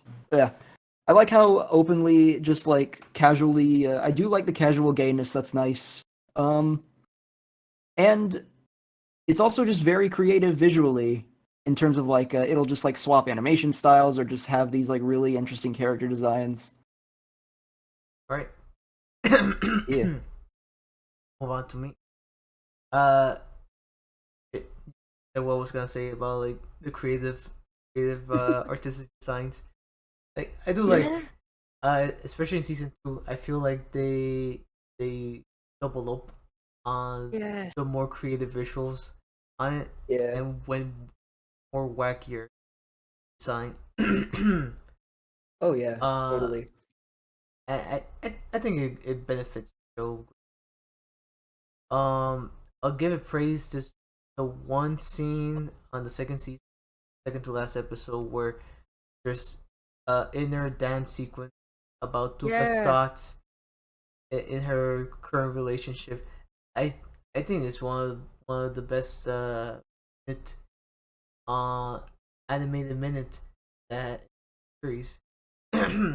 Oh yeah. Was it in season 2? Yeah. Yeah. Other than that is I don't have anything bad for the Tuca and Birdie. So I just gone to Pale. I already praised it. It's great. It's good. It's it. Ah! Worst show on I- Netflix. Worst No! show on. Oh, Netflix. Y'all didn't know it. Y'all just lost. You Netflix didn't think it- deserve it. know. It's great. I love it. Birdie's like my comfort character. I was like, I relate to her. I'm like, dang, anxiety, buddy. Yeah. Um, One gripe that I have with Tuca, and this is like a real nitpick. Yeah. I was never a fan of like how in BoJack Horseman and in Tuca and Birdie they don't have tails. That always kind Oh, of yeah. like, but that's just a nitpick. Everything else about it is just so good. All right. Anything else to add, Pale? No, that's it. Right. E. Oh, just want to he comes back. Yeah. Venture Bros. Oh, shit, he's back. Foil. Thoughts on Tuca and Birdie. I never watched the show before, so I can't really say much about it. Okay. Brock Sampson is cool. You can probably move on to Pale right now. All right. No. Okay. I guess we'll move on to the next topic. Venture Bros. Any thoughts on those? Gil? I haven't seen Venture Brothers. I know there's like a cute chick that has a deep voice, right? Dr. Yeah. Girlfriend. Yes. The I like lover her. of the lover of the monarch. Yes. And I think he's cool too, but I haven't seen it, so I don't have anything to really say. I guess I like the art style. I don't know. Yeah, and I haven't really seen enough. I feel to like speak of the show as a whole. All right. I guess I'll move on. I really like Venture Bros. It does get better every season that it goes. Cool. The picks I have is they take forever, and Yeah. fine because that they're just making it best possible way, best possible series they can at the moment. But man, it, they take like long hiatus for it. Right. Another one thing coming up is I kind of hate the fact that Banger just gets. Yeah. Mm, They should have brought in. Well, I guess they're gonna make. I guess HBO Max, Warner Brothers, or not, AT&T. We got the movie. Is gonna make a movie, so they might close up those loose ends at the end. Yeah. But man, it just needed one more. I feel Yep. like it needed just a one more season. But yeah, that's all my thoughts on it. Or just one more movie. How many seasons has Venture Brothers had? 6 seasons? I think it's 7, Uh, 6 or I was 7. gonna say 6 seasons in a movie. I don't remember. Yeah, 7 seasons. Nice. I hope it can have a proper ending. Of the movie. Yeah, Alright. I feel like the creators are going into this like knowing having a direction they want to go in. Wait, they take so much time to get every single plot thread to work together during the season. Can't wait till 2028 when it comes out.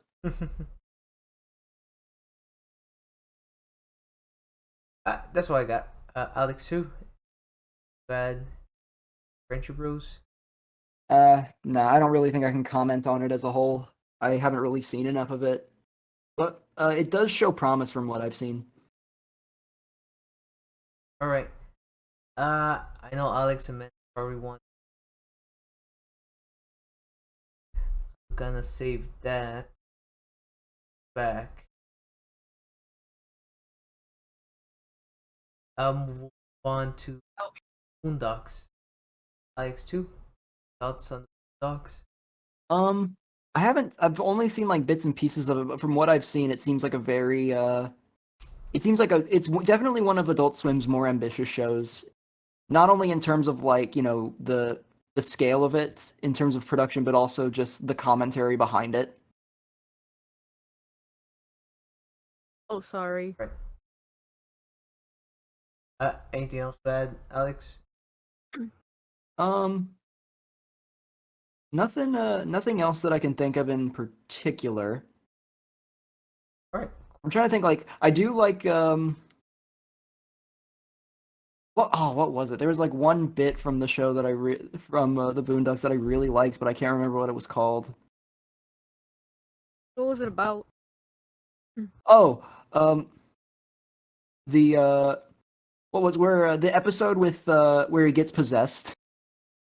When Tom gets possessed. Yeah, I've seen that one.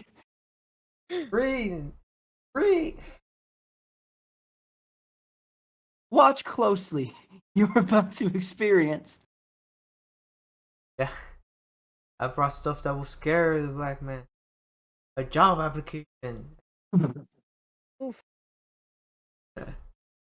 It's very it's I do like the one where it's like the moment's about to play. It says like, "Watch where you're walking." And he goes like, and he says like, "What are you talking? Wait a second. Wait a I'm minute." white." And he just walks away. Uh, Okay. Inward. I'll just move on to. Pretty like. It's been a while since I sucks, but as far as I see, I know I did enjoy it. I don't remember about it. Yeah.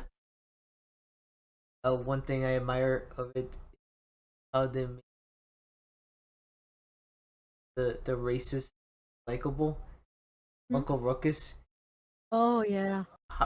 Even though he says the worst things ever, Yeah, it's weird. They go out of their way to make some of the most like some horrible so people. charming.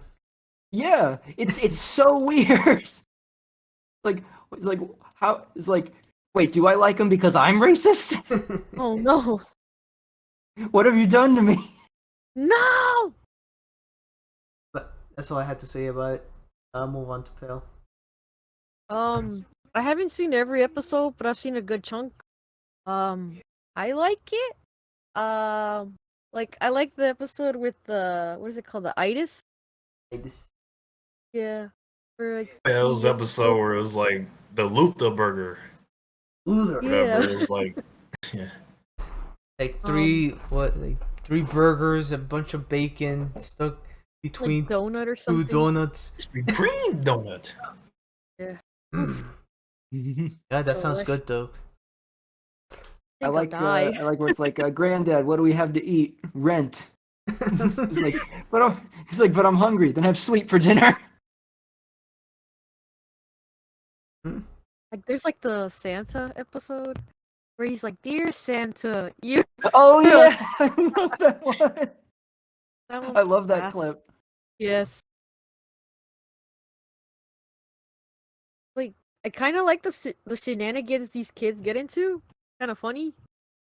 Yeah, The side characters, but with like the one character acting as like sort of the straight man.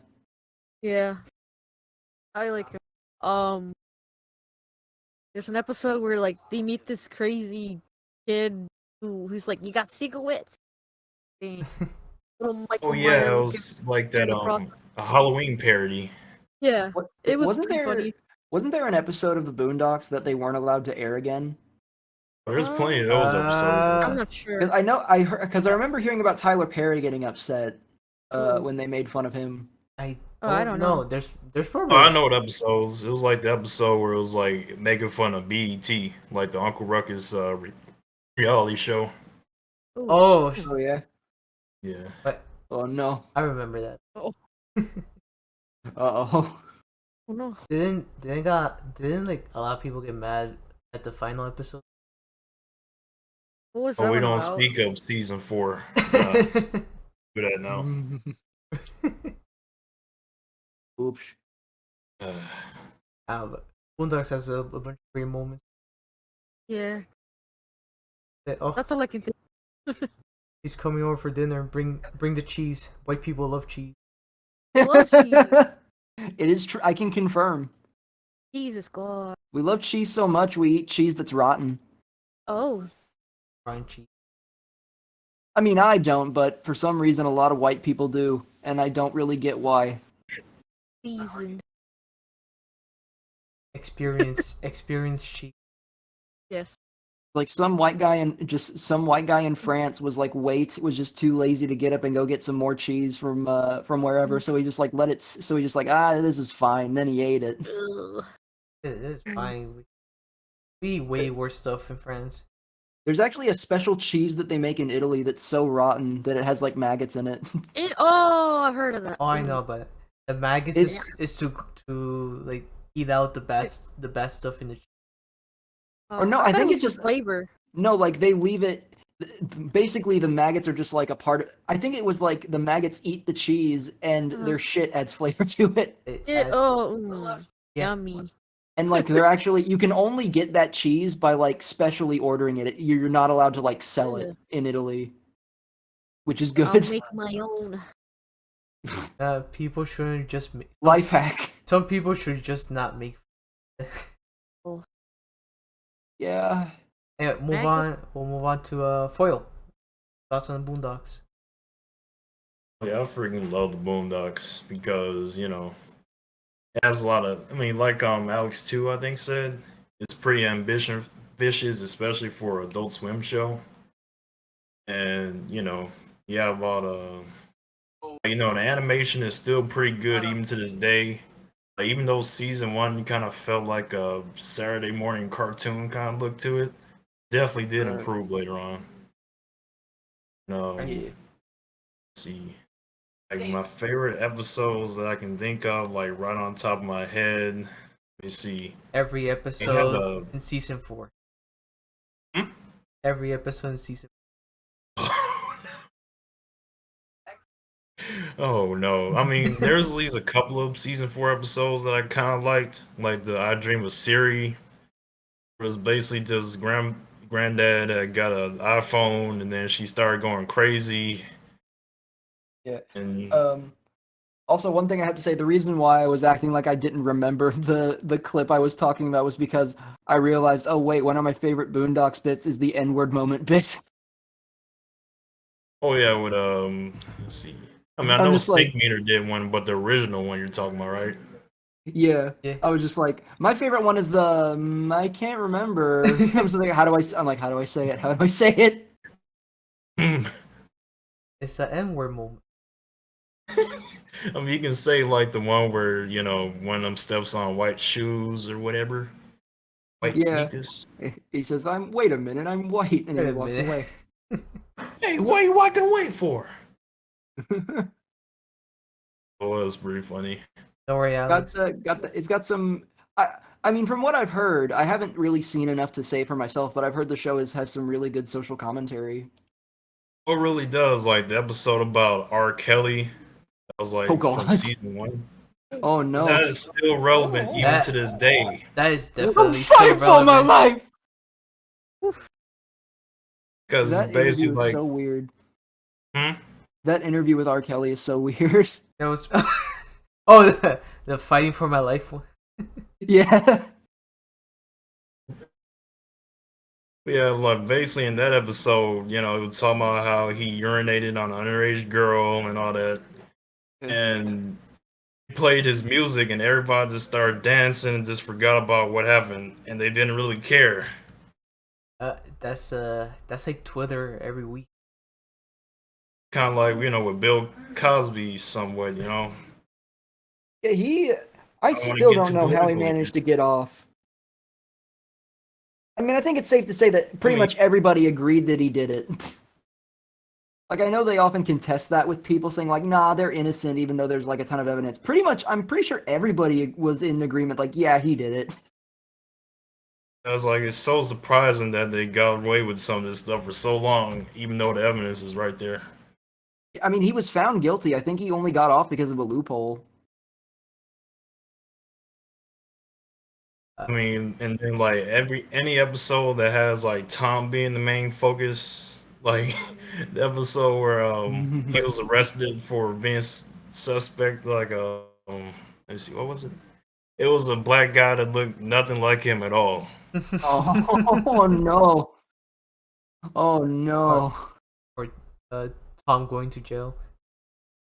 It's irrational fear of getting anally raped. I would be scared too.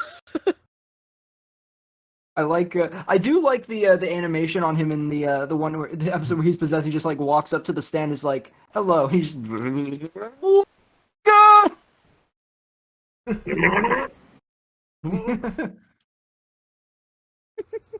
what did It you was the one say? about Martin Luther King.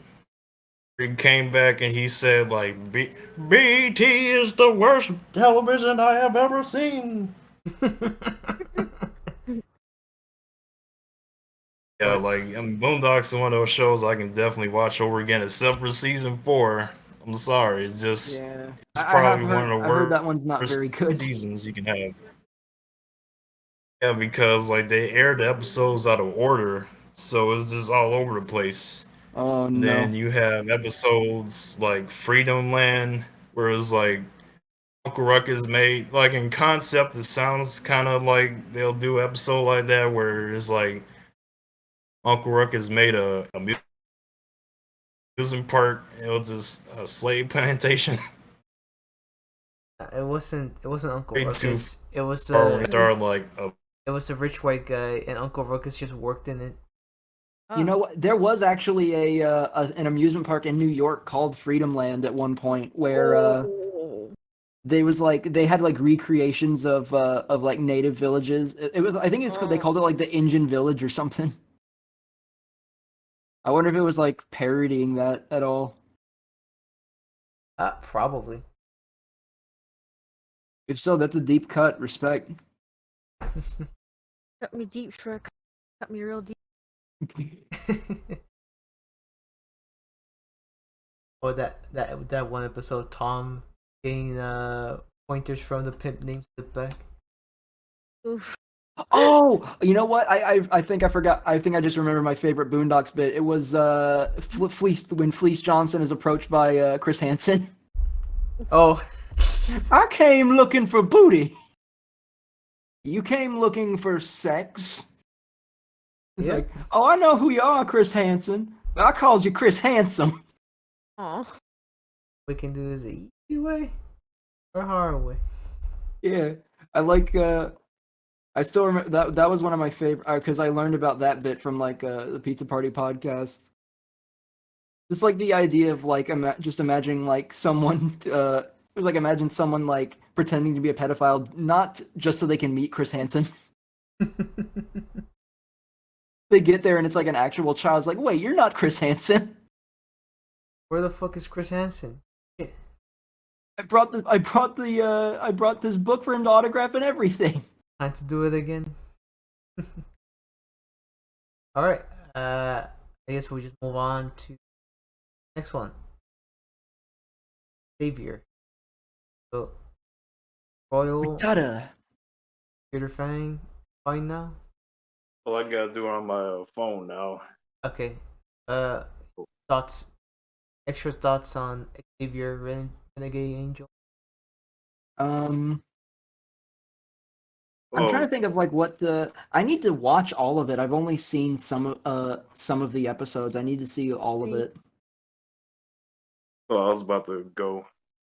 One episode that go I on. remember being kind of cool was they actually Wait. had Yeah, Alex. Alex, About go. to talk. Oh, yeah, one episode I remember was they actually had an episode that was entirely fan made. And there was like there was a live action one that was made by the guy who did Shrek Fest, or Shrek Retold 3GI. Oh. I And think it was like the first bit in the episode, it was fully live action, and like the impersonation he did of Xavier was like really good, and they like nailed the writing style too. that's in the final season. And I think it was. But yeah, Yeah. foil, go ahead. Oof, hold on a second. Yeah, that was pretty much the last episode that you were talking about, I think, of the show. And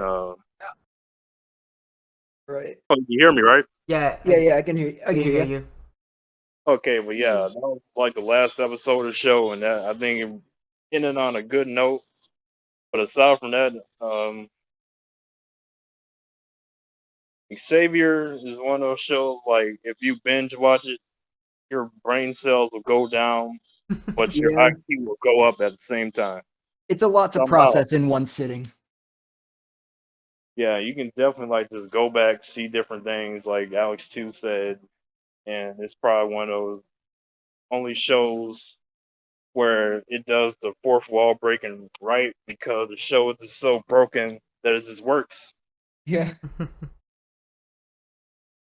Right. Oof.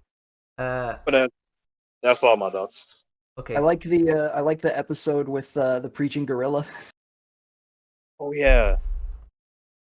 It's like they got like the perfect for one thing, they got the perfect impersonation of like a radio DJ. That was really good. Oh, what else? Oh, the well, there's okay. They uploaded the clip on YouTube. It's just called "If You Can't Beat 'Em, Wump 'Em." Don't remember that. It's like basically a wealthy tycoon is injected with like Native American blood, and he decides to open up a casino. Oh, Yeah, I don't oh, know. He's like, come on down to my Firewater Casino. My tribe's genocide is your bona fide. and the casino's like one eighth of a backyard of a random backyard. I think so. And then they bring back they call the Native American blood, they call it wampum sauce. And then so basically the Native Americans come back as living blood beings, and then it's like, okay, we need to bring back the blood of cowboys. And the cowboy blood is tainted by Arab blood, and they start to like storm the casino, and one of the Arabian cowboys goes jihad.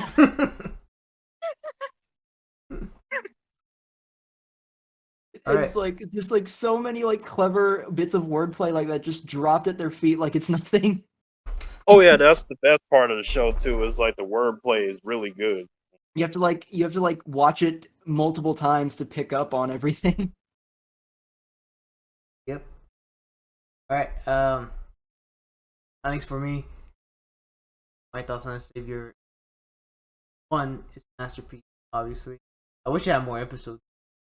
I need some of that disease you guys invented. Crack, not that one. AIDS. That's the spice. Shit.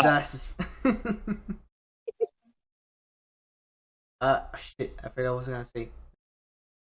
Gotta throw this load into that dirty pooter's thought slot. Oh, another thing. One thing that I kind of love and hate at the same time is every episode of Xavier, it never shuts up. There's no moment of silence. There's no time to breathe. It's just talking.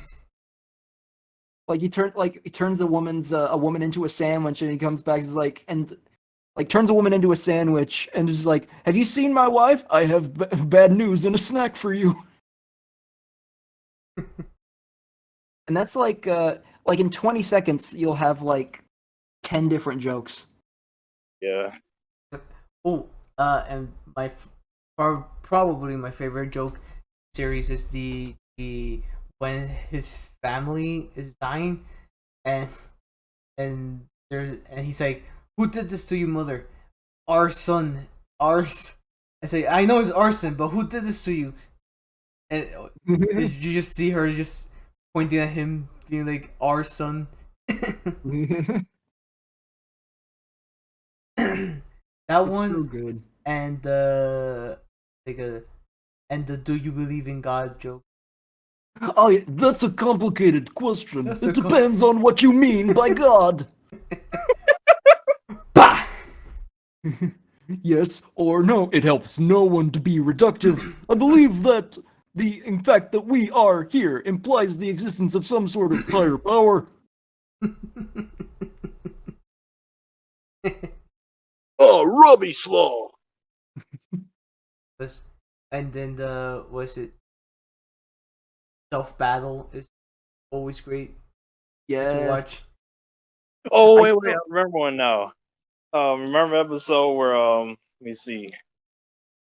It was when Xavier joined the gang. Oh yeah. Instead of having tacos, let's just talk. Let's just Oh. Or like they make them think he makes them think he killed the delivery man, but he comes back. But he comes back and they're like a ghost. And it was like, oh man, it's hardcore. So good. That one I remember is the like, "Oh, where can I find someone that likes sports? Sports. Yeah, I love that. I love that bit. This is my shimmering life prize. All right. Pill, you're Oh. back. Any I'm back. thoughts on Xavier? You have to have a big brain to watch that show. Like Biggest actually. brain. Yeah. Yeah. Just watching it will break you. Yeah, Bansh. Eh. I haven't seen enough to really comment, but I remember watching it in the mornings before going to school. Whoa. And Wow, no. That's You one don't hell even of have a to go thing to to wake school. up to. You don't even have to go to school. You just got an education right there. Here you go. you're right. You got Wasted your time. life experience right there. Oh, I like the bit with like the faith-based healer, but he's like, "Lord, we thank you for coming here today, and Lord, we ask that you may make a small incision above the sternum." I said above the He's like- sternum. He's like, "What? He switched to decaf, Lord? Come on!" It's very good. Life.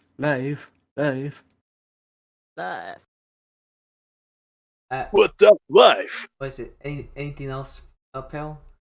No, that's it. Okay, and what about you, Alex? I know you already said a lot. Not much else. Oh yeah, and also one line that that was pointed out to me with how clever it was. I'm like, oh, that's brilliant. It was like, "I'm already married to Justice. Yeah, only a blind girl would marry you." it's such a good line. I love it. Oh shit! That whole fight is every line in that fight is Oh yeah, I try to quote that whenever I can. the No. one line that I really like from that is the a fight to the death. Yeah, Louisiana rules, of course, naturally. You only got one peni? Let me see it. I mean, I like. It's like we have very high standards for the meat we serve here. Well, hi, meatler. Taste the pain. all right. I guess we just move on to the other one. Alex Yeah. Evans never We showed need up. to stop. We need to stop quoting Xavier Renegade. Just watch the show. It's good. Yeah. Oh, It's a trip. Let's just binge watch it right now. Right? Honestly, Record our Yeah. reactions. yeah. You know what? Yeah. It's Yeah. on HBO Max, which makes me a happy little sausage. And Anyway, HD too. move on to the next one. The ones no one talks about. So, Alex too. There's a First. lot, and not that many people talk about YOLO Crystal Fantasy. I feel, but I feel like it wasn't really meant to be a huge show. A lot of people are expecting a season 2, but I honestly don't think that's gonna happen. It feels like it was meant to be sort of a flash in the pan thing. When did that come out? It was like 2018, 2017, I think. Yeah, something around that time. It It was like the creator of Yellow Crystal Fantasy is like the co-creator of Smiling Friends. Michael Cusack. Oh, Yeah. yeah. Like, there's no season 2 announcement. They'll probably not make it, but who knows? I feel like it more likely they're going to be shifting their focus to Smiling Friends because YOLO Crystal Fantasy sort of like had a definitive ending, I would say. I have a point. Like I wouldn't mind seeing more of it because it was a really fun show, but at the same time, as long as they're like still making stuff, I don't really mind if they if they don't continue one thing but start another. Because it ended. And even if it didn't have a proper ending, I'm still content with like what we got. Yeah, I mean it's kind of like with Hellbenders, because that was something. I know it's not an Adult Swim show, of course, but It was going to be. Yeah. And passed up for Mr. Pickles. I don't know how that could possibly happen. No. Oh, you know what? Stuff that's like I've seen a lot of people talk about it, but we never brought it up. The shorts by Jack Stauber, Shop, the yeah. Pop Opera, and Opal are both so good. He's like Both of them. Oh, you still need to see both of them? Same. Both of them are really great. Like Jack Stauber is like is like a savant because he makes like really catchy music, has like a very interesting visual style as well, and they both combine really really well. I would recommend watching Shop, the Pop Opera first. There are like so many. It's honestly clever. There's so many like clever visual gags in there. Like there's one joke that if you guys don't mind me spoiling it, No, you're fine. I don't mind. he basically I don't know if everyone else, but each segment has him like looking for a certain thing on his grocery list, and every single character that he encounters, their head is shaped like the item he's looking for. ah, And it's such like a subtle thing, and I didn't notice it until like the 5th time I watched it.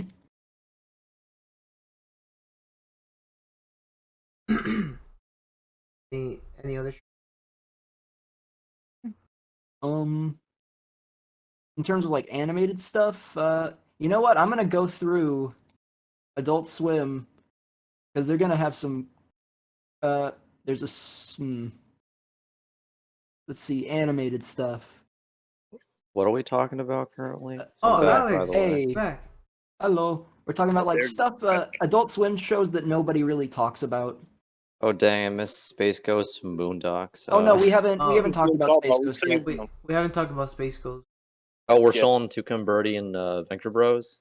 Well, we got past that. Where just like I s- just basically the obscure stuff that nobody else really talks about. I skipped over Oh, Space okay. Ghost because I know you wanted to talk about. Yeah. Oh, thank you. Hey. I forgot about the Boondocks, so we talked about Boondocks for a while, but you can insert stuff later. Yeah. But yeah, Alex, too. Continue on. Like, Oh God, I forgot King Star King was a thing. that sounds familiar, Oh. and I can't remember what the heck that is. Yeah, I think it was just a special that they did. I'm Very not 100% special. certain. China, Illinois. Any fans of? I've never seen China, Illinois, but I remember it was always on TV when I would go to like turn on adult like Cartoon Network, and it's like, what is China, Illinois? Like, what's this show that I keep seeing? Like, Yeah, I've never seen the show, but I like the voice of Baby Cakes. I like how his voice sounds. Illinois is pretty good. Primal. oh wait, I that mean, that's counts. sort of something that people talk about, but Oh Lord, I that's forgot a all competitive. I did not think of Primal. I was like, oh, when you guys were asking me for favorite Adult Swim shows, that's got that's got to be up there. Primal's fantastic, yeah. Oh yeah, we also got we got home movies. Lucy, Well, that's Daughter of the Devil. syndicated That's stuff. Okay. We'll talk Um, about it next time. Lucy, Daughter of the Devil. Off the Air is Mm-hmm. is a really interesting series. watch it. Because Off the Air is basically just like 10-minute segments of animation that's curated by Adult Swim, just like random bits of animation, film, and audio, curated and processed under a theme. They basically take a bumper, one of their bumpers, and extend it to a full 11 minutes and have them all fall under a certain theme. That's nice. Yeah, it's a cool thing to just like it's very visual heavy, but it's fun to watch. yeah, it's like every single time you go into the Adult Swim like website, it's usually Yeah. on. I talked about it in a video essay years ago.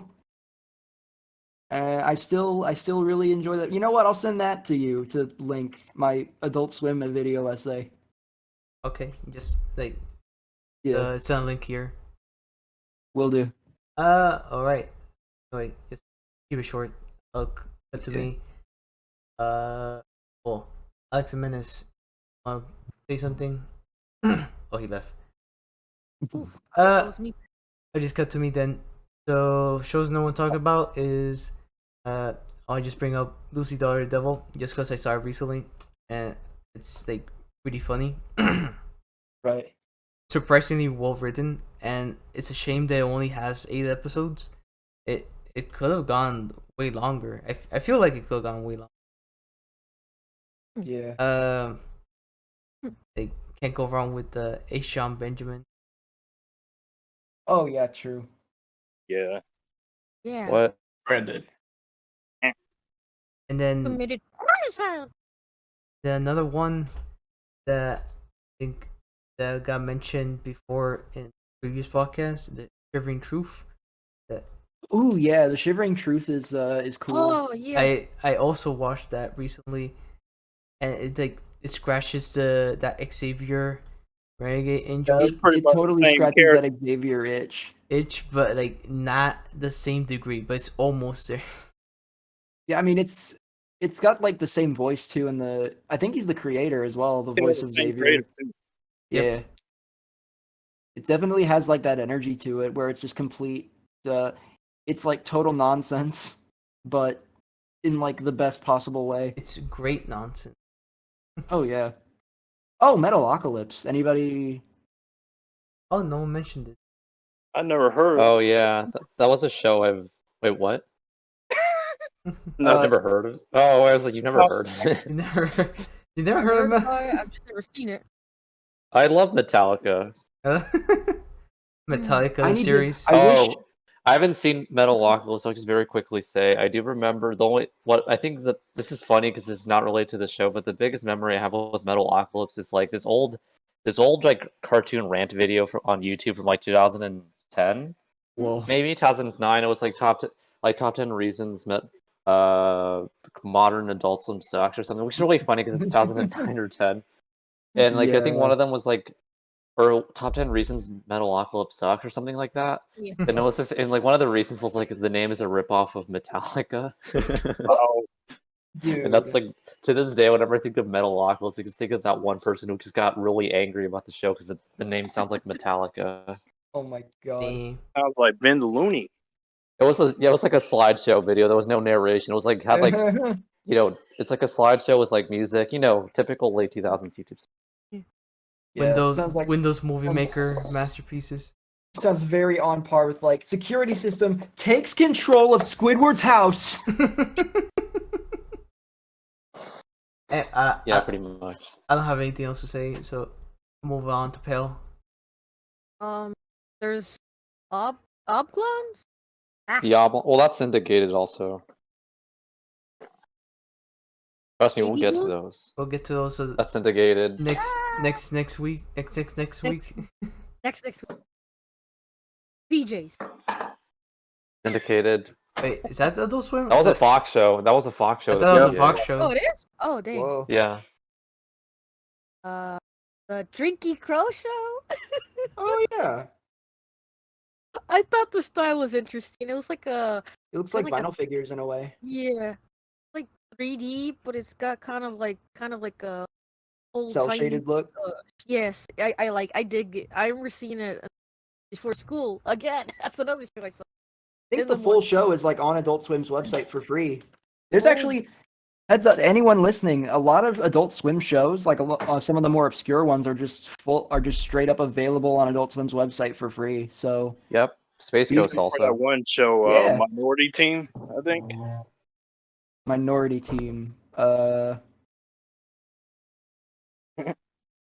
That Like just sounds this like show- a weird. Minority Team just sounds like Aqua Teen Hunger Force's alternate name, the Minority Team.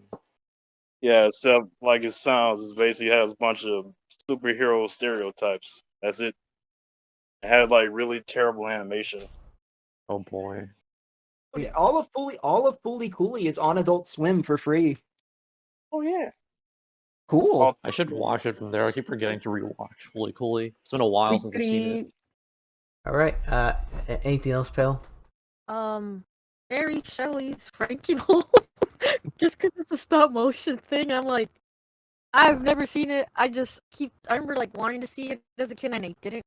It's like, I'm just a watch Robot Chicken. Someone mentioned it in the stop motion podcast, and I still haven't watched Yeah. it yet. It was Yeah, me. I need to. I know it was by the. me. I know it was by the crew of Moral Oral, and it looks cool Yes, though. I same like the. guy. Yes, same I guy. like the style Like- of it. Yes. It was me though. I mentioned it. I'm gonna shove stop motion knowledge, whether you guys like it or not, in every podcast. All right. And next podcast, stop motion part 2. Yes. You guys stop! I'm about to make a motion. Anyway, move on. We'll move on to foil. Shows no one brings up anymore. I mean, let me see. Like it's been circulating clips like Savior, but Super Jail. Yeah. Yeah. Surprised that no one's really bringing up Super Jail that much anymore, except they either talk about like the Warden. Tumblr sexy man warden, Onceler, purple Onceler. purple onceler. Yeah, pretty much. I mean, most of these shows I haven't seen since they came out or been canceled, but there was Ashley McGee. Of course, classic. What else? Tom Goes to the Mayor, which is like Tim and Eric, except it's like cut out versions of them. Oh yeah, that show. Yeah. Oh. Cartoon Planet, sort of. Oh yeah, was that Adult Swim? I mean, it was on Cartoon Network, but then it started re-airing on Adult Swim. But we're gonna get the Space Ghost anyway, so. Oh, you know Right. what? Super Jail. Actually, I've seen some bits and pieces from Super Jail. I like the way they animate the warden and stuff. Great. Anything else, foil? It's- Nope. Okay. No Cool. sir. Move on. So we'll circle back to Space Ghost because Alex is here now. You can go first, Alex. Thoughts on Space Ghost and Boondocks since you weren't here for that. Yeah. What do you say, what if we Alrighty. what if we did like Boondocks first and then sort of ended off with talking about Space Ghost? Okay. Yeah, Yeah, because that that's like started the it end all all. be all. Yeah. Okay, I'll just do Boondocks first. Boondocks is fantastic, in every regard, pretty much. At least the first 3 seasons. I don't hate season 4, but I It's I don't super. hate it, but but it's definitely not up to par with the first 3, for various reasons. But the characters and it just kind of what can I say about Boondocks? I'm trying to think of like a unique perspective, I guess. The music, I love the music of the show. Oh hell yeah. Oh I yeah. I think I just like I like its commentary. Like I guess it appeals to me more because I'm very much like just like not side tangent. I guess a little like because film major. I want to make movies and stuff like that. I do have an Right. interest in like social. I do have quite an interest in like social issues related to like just Yeah. people and society and stuff like that. And I was like, Boondocks tends to tickle that sweet spot in terms of Yeah, totally. like various topics it talks about. Like it tackles like obviously current events of the day or somewhat current events of the day, like Hurricane Katrina and Oh, the election of definitely. Obama. Oh yeah, And I also talked about the episode about R. Kelly. way before everyone realized like what R. Kelly's a bad person. I can't believe it. It's like Um it goes like very deep into the into like the racial divide in the United States and race relations. yeah, like yeah, like again like Uncle Ruckus I think is most hilarious character on anything. We were He's talking about that. he's It's like how do they take such a repugnant character and make him so charming? I think because he himself is whack. If he was a white character, I think it wouldn't be funny. I I don't guess know. that is it. I guess that would make Yeah, sense.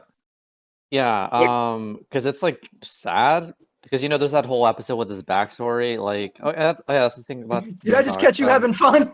It's a really funny show. oh, Like, it really is. But especially in its first season, it was a little more somber. Like at times, like there's just like episodes where it takes itself a lot more seriously and it does it very well. Like there's a whole episode, the second episode I think with is it Gangstalicious or something where like he goes to like record like he's outed as being gay basically and like no one wants to work with him or be around him Oh, and he's kind of sad about it, except for like Riley who sticks his neck out to like talk to him a little bit.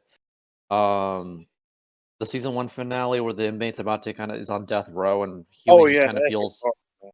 yeah, because Huey just feels really hopeless about like the state of the world and like he has no power and the music that's playing and it's like, oh man, that's some good shit. yeah. But that episode is also really funny because Uncle Ruckus starts a cult because he had a dream where Ronald Reagan came to him in White Heaven and like told him like, like it balances comedy and humor perfectly, like the Uncle Ruckus show. Not the Uncle Yeah. Ruckus show. The one about his backstory as like a kid, it's like I don't know. It's interesting Yeah. because it's like a funny show, but like these characters actually have like depth and meaning. Like even Uncle Ruckus, who for the most part was like a one-dimensional character, is like you feel bad for him because you're like he's was treated really terribly, kind of old. Like he just hates himself basically and kind of lives in denial of what he actually is. I don't know. It's Yeah, like his mom It's lied to him about rebuild Ligo, whatever. right. Dilla, Vertigo. It's able to yeah, or like something. dig through comedy to find something tragic.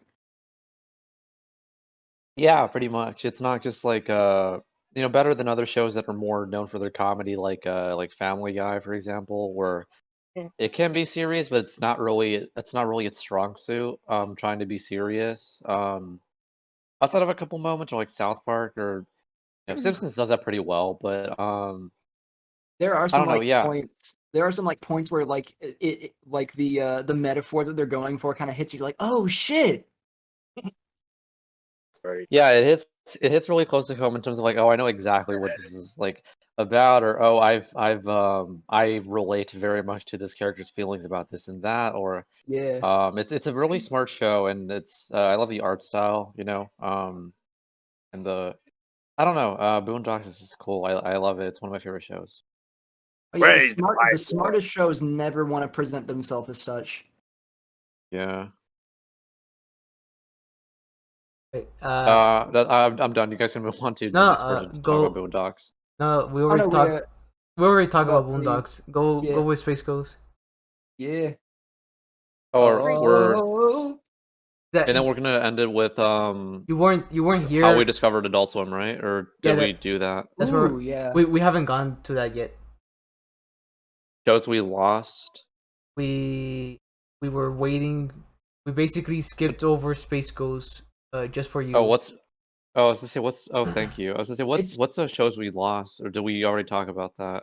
I mean, I don't know. I put it down there, and since you said we're probably gonna move the syndicated like shows over to the Oh, okay. next week, Oh we yeah, probably yeah, yeah. Yeah. yeah. But Alex, Space Ghost. yeah, Space Ghost. Go ahead. Yes. It has a really cool theme song. First of all, I don't think people talk about like the kind of the. It starts off with the ha, ha, ha thing. I can't do the singing, you know. Yeah, and then the like electric guitar and like it's man, it's sounds like I don't know who's the woman singing, but it sounds like Jewel from like Death Row type shit. And it's like yeah, she's got some good vocals. Whoever's singing the Yeah. theme song. And the intro, I don't know. I just love the theme song a lot. I don't. It's not talked about enough for like theme songs. Like that's such a cool theme song. It's such like a, especially considering like the time that it came. Like, Space Ghost predates even Adult Swim, so you just be like watching reruns of Hanna-Barbera stuff on Cartoon Network, and then just or Dexter's Lab, and all of a sudden you'd see this really bizarre thing like just yeah, late at night. yeah, I remember it. It's very revolutionary in terms of its format. Like, you know, even later on, like, you know, Eric Andre and other people would talk about like how they were influenced by like what if we made a talk show, but it's like Yes. everyone is insane, you The know? the worst Yeah. talk thing. show. A talk show where Yeah, like that goes out of its way to make the guests as uncomfortable as possible. yeah, except yeah, which by the way, Alex, your video on I still like your video on that on Eric Andre. Yeah. That was a good video. I just remembered like, oh yeah, that was a good video. Yeah, like you did Oh, that yeah. like a Thank couple you. years ago. Yeah. But yeah, you can totally But see the DNA of the Eric Andre show in Space Ghost. yeah, like well yeah, like its format and stuff, and also just kind of like the side characters and the guests and how they would they kind of would like I can't say this is original too because I think like the Weird Al Yankovic whenever he used to interview celebrities would do this, but like or they would just kind of give them normal questions or interviews, but like they would edit it or they would ask questions and then edit it in a way so that the guests themselves look like they're answering really weird questions, you know, Yeah, or giving like weird responses, you know.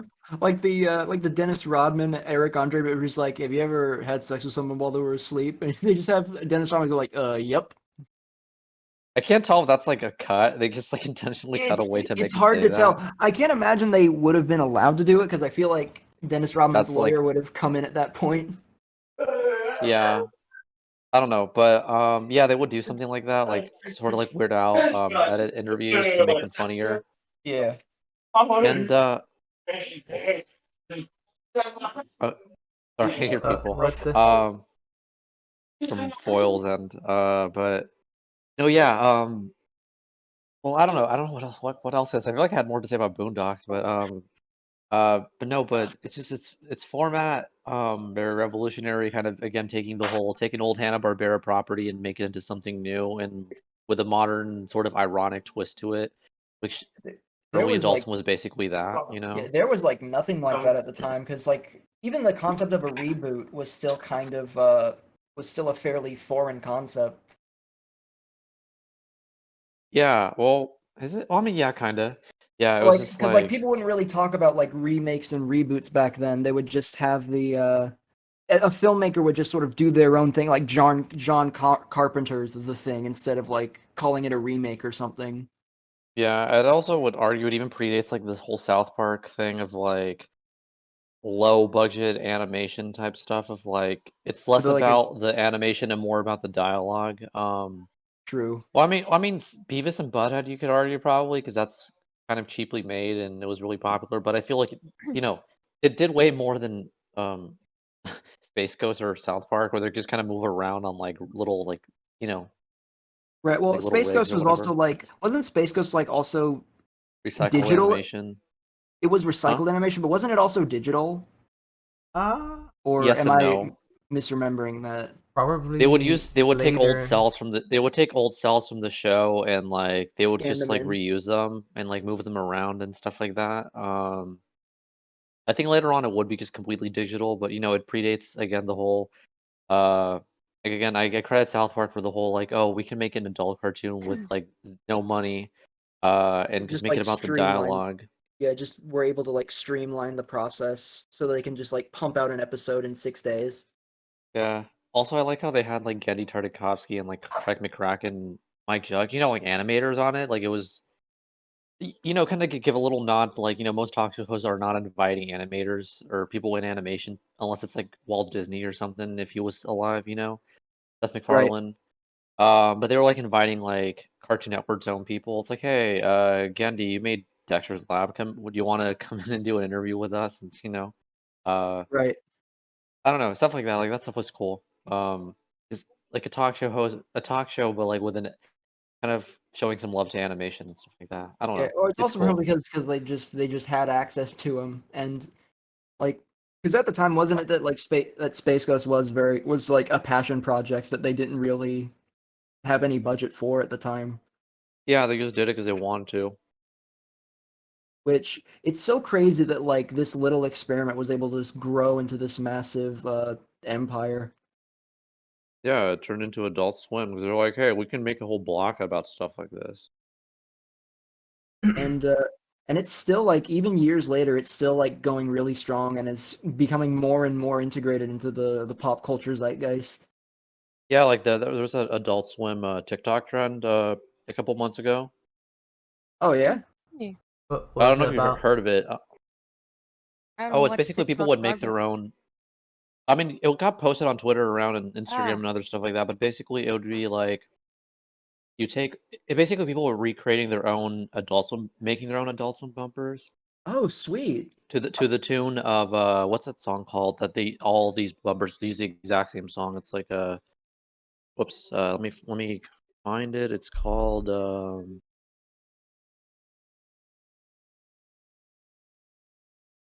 I'm almost there. Hold on.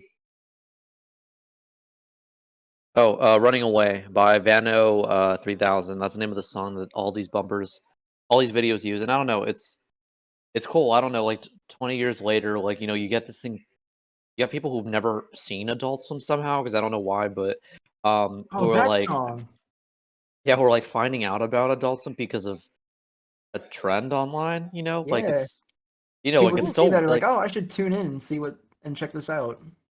yeah, it's Boggles my cool. mind. Time to move on. Any last thoughts, Alex? Oh, I'm done. Done. All right. Alex too. Adult Swim is very cool, and I'm very excited to see what they do in the future because it seems like they're only getting more and more ambitious with some of their upcoming projects, and I'm especially excited for Smiling Friends. I'm really excited to see what they make with that. All right. Other thoughts on those?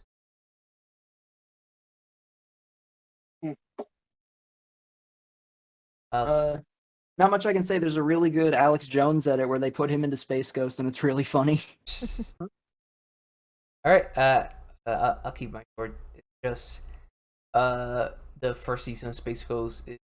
Well, I saw it a couple months ago, and the first season of Space Ghost is like practically unwatchable.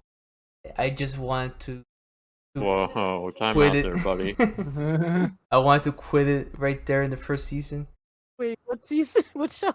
Space Ghost. Space Ghost, Coast to Coast. Coast to Coast. I did not like. I really did not like the first season. But since it's so feel short, like- it I doesn't feel matter. like back in the day, it would have survived on like the novelty of it, with just how strange it was. Later on, I feel like it got better. Okay, Uh, your reputation is saved. it's just that first season. I consider the first one unwatchable.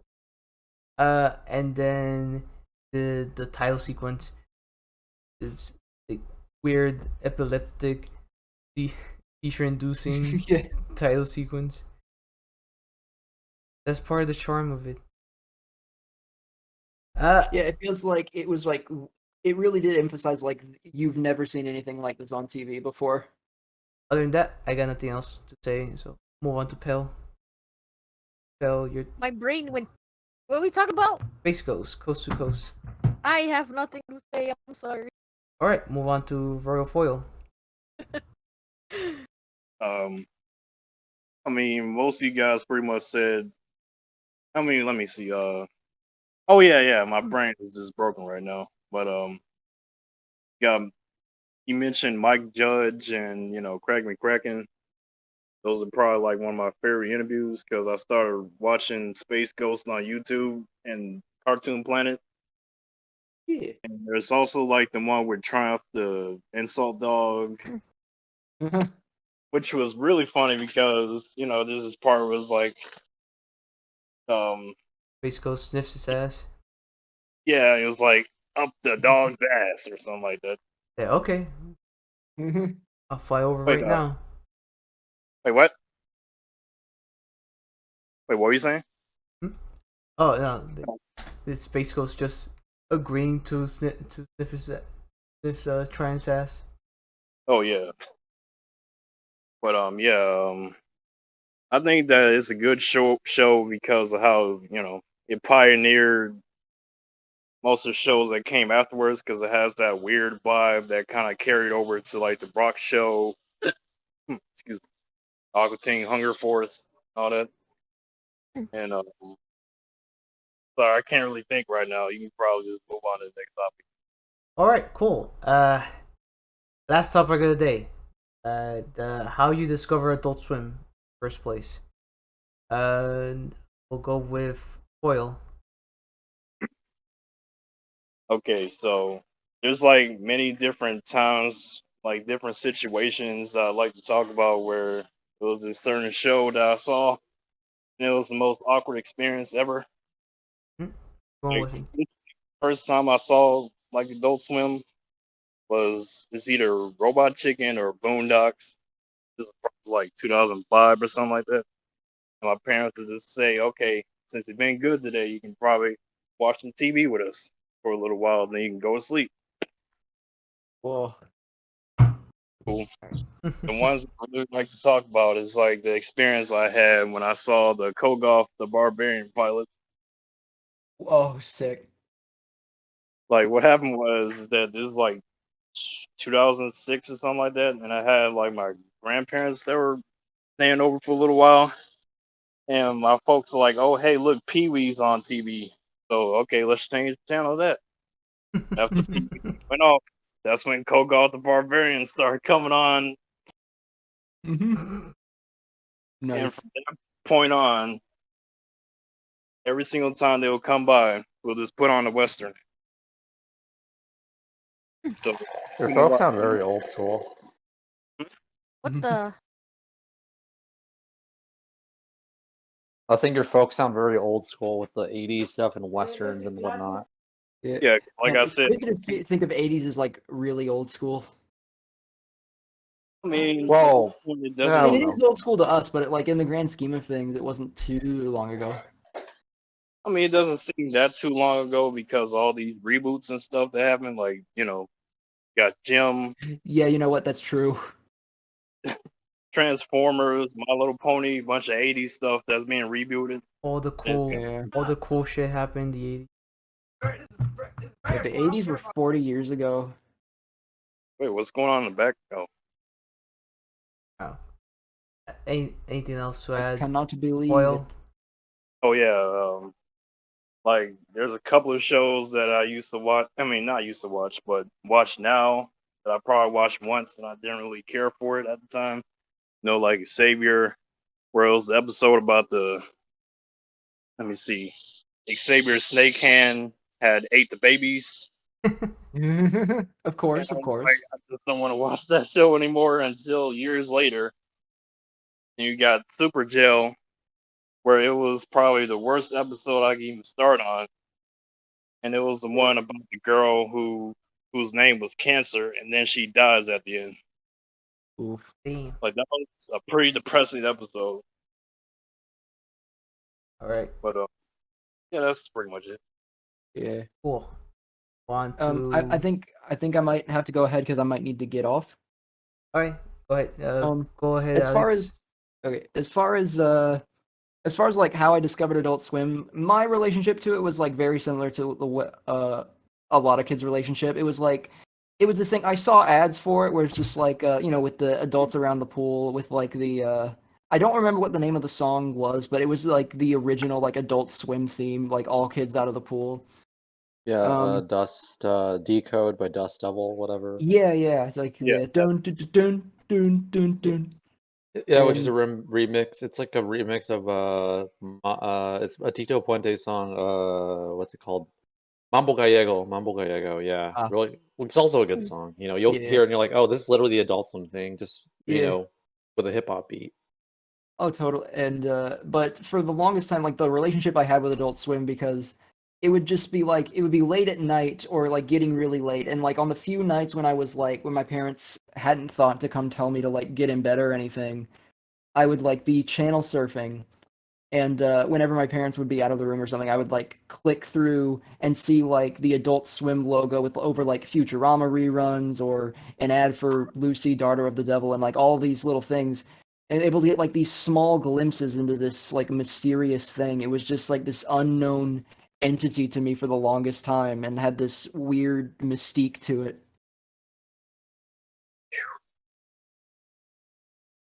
All right. Move on to Dale. Oh. Oh, and but thank you guys so much for having me again, though. Oh, you gotta go. Yeah, Go now. of course. Yeah, I think I got to peace out for now. All right. But Thank you. thank you all for having me. Please subscribe to. Oh, hold on. Pale is saying hold on in the chat. Oh, she's probably like that moment. But yeah. Thanks Oh, yeah. thanks for joining. Thanks for joining the podcast, Alex. Oh yeah, totally. I'd love to join again. I'm glad I got to talk about Adult Swim some. Subscribe to Occult Tuner, please. He's very cool. Yeah, y'all. he makes epic memes like Woo! Pepe the Frog. Pepe the Frog. Oh dude, he has the rarest Pepes in the world. Oh my gosh. Okay. Right. See y'all around. Y'all have a good one. Yeah. All right. Bye. All right. I guess my case. I'll try to keep it. It's just I discovered Adult Swim probably one night when I was like pretty sick, and I just had the TV on. During the one moment where I was just kind of awake, I saw either Robot Chicken as like the first thing or King of the Hill, one of those two. Like that's the first time. Da-da-da-da. That's the first time I discovered Adult Swim. Just like half asleep and just kind of like not feeling well anyway. That sounds like the ideal way to watch Adult Swim. That's all I have for that. And one thing I forgot to add in shows no one talks about is Tigtone. Oh yeah. I think Tune. that's kind of recent, and it's basically if Link from Legend of Zelda was on crack and and heroin, and it's just attacking anything that moves. It's great. I recommend it. Pale. Yeah, Pale, go ahead. Sorry, I don't kind of remember. I think what it was is, I think I was like looking at the TV guide and I was like, what is so much? So I just stayed all night waiting until it was 12 to see what it was, and it was Robot Chicken. Like the thing was, I was like, it was past my bed curfew. I was like, oh, I gotta be quiet. I don't want to wake mom and dad up because I wanted to know what the heck Robot Chicken was. And I saw it, and like I remember very distinctly that the episode it showed, it was the one where like one of the skits was like Bob the Builder was what was that one little pumpkin dude or scarecrow dude? Oh, the Scarecrow. I don't remember the name, but yeah. I don't know. He like, and there were like some gang dudes, and he Oh yeah. I know you're messed talking them about. up real good, and he said, "I hope you like smelling what you ate" or something. I don't know, someone. But I was like, yeah, That was my first experience, I guess. All right. And lastly, Alex, your Yeah, sorry, I kept taking multiple breaks throughout this podcast. I showed up late, and then I'm like, oh, I have to go take a shower. And it's like, oh, I have to, so I've mentioned this to, I think to Foil at least, because I feel like we talked about this topic actually, but like I actually saw Adult Swim in its really early days when it still had the pull bumpers. Oh yeah, you told Like, me. yeah, I'm an OG in this shit. No, um, I don't see. I was really young, so I can't give you a specific memory of what was the first time. But I just remember I would watch a lot of Cartoon Network at the time, like 2001, 2002, 2003, like early 2000s. Watched a lot of Cartoon Network, and I guess at some point it was just Adult Swim. That would come on, and like Saturdays. I think it was the only time they used to show. And I think the first show it was either that I remember from it. It was either like Home Movies or Aqua Teen or C Lab 2021. Uh, one of those three. I don't know. And I just remember finding it really. It was weird, but I found it funny. Like I didn't see it like, oh, it's. I didn't see it as anything like, oh, this is like not for kids. I was just kind of like, oh, more cartoons for me to watch. And it's like, but something felt off about them. Like something was clearly different about these kind of they, shows. they were illegal. Like, You're not allowed to watch them, Alex. yeah, I wasn't. And yeah, seeing like the pull bumpers and stuff, I'm like, this is I don't know. I feel like I remember like this was different. Like it felt very different because like the live action pull bumpers instead of the cartoons and the cartoons they had like a different vibe to them. They're a lot more quiet, a lot more dry with their sense of humor. Um, and yeah, I don't know. That's gotta be some of the earliest memories, just vague recollections of watching the show at the time. I mean, those shows um at the time, and specific, also like Futurama and Family Guy. That's where I first saw them when they first came to Adult Swim in like '03. Um, and this Sea Lab episode I remembered forever was like he gets stuck underneath a soda machine, Captain Oh, Murphy. and I think it's called All That Jazz, the episode. But yeah, he gets stuck under a soda machine, and like basically he's like befriends a trying to get out, scorpion. and yeah, he befriends a scorpion who stings him, and I remember that scared me as a kid because he like dies, like he gets stung, and then like he gets like all from the venom. He gets swollen and like it scared me as a kid. I remember because I still think about it. Yeah, I don't know. I don't have any specific memories except for watching that when I was a kid and being somewhat traumatized by it. But yeah, it's a good episode. Good times. All right, awesome. And that's the end of the podcast. Oh, Awesome. Yeah, this was a long one. This I is a think. long one. So anyway, good night interwebs. Have a good Buenas rest of the noches. time. Have a poggin afternoon. And join us next time for part 2 of Adult Swim podcast.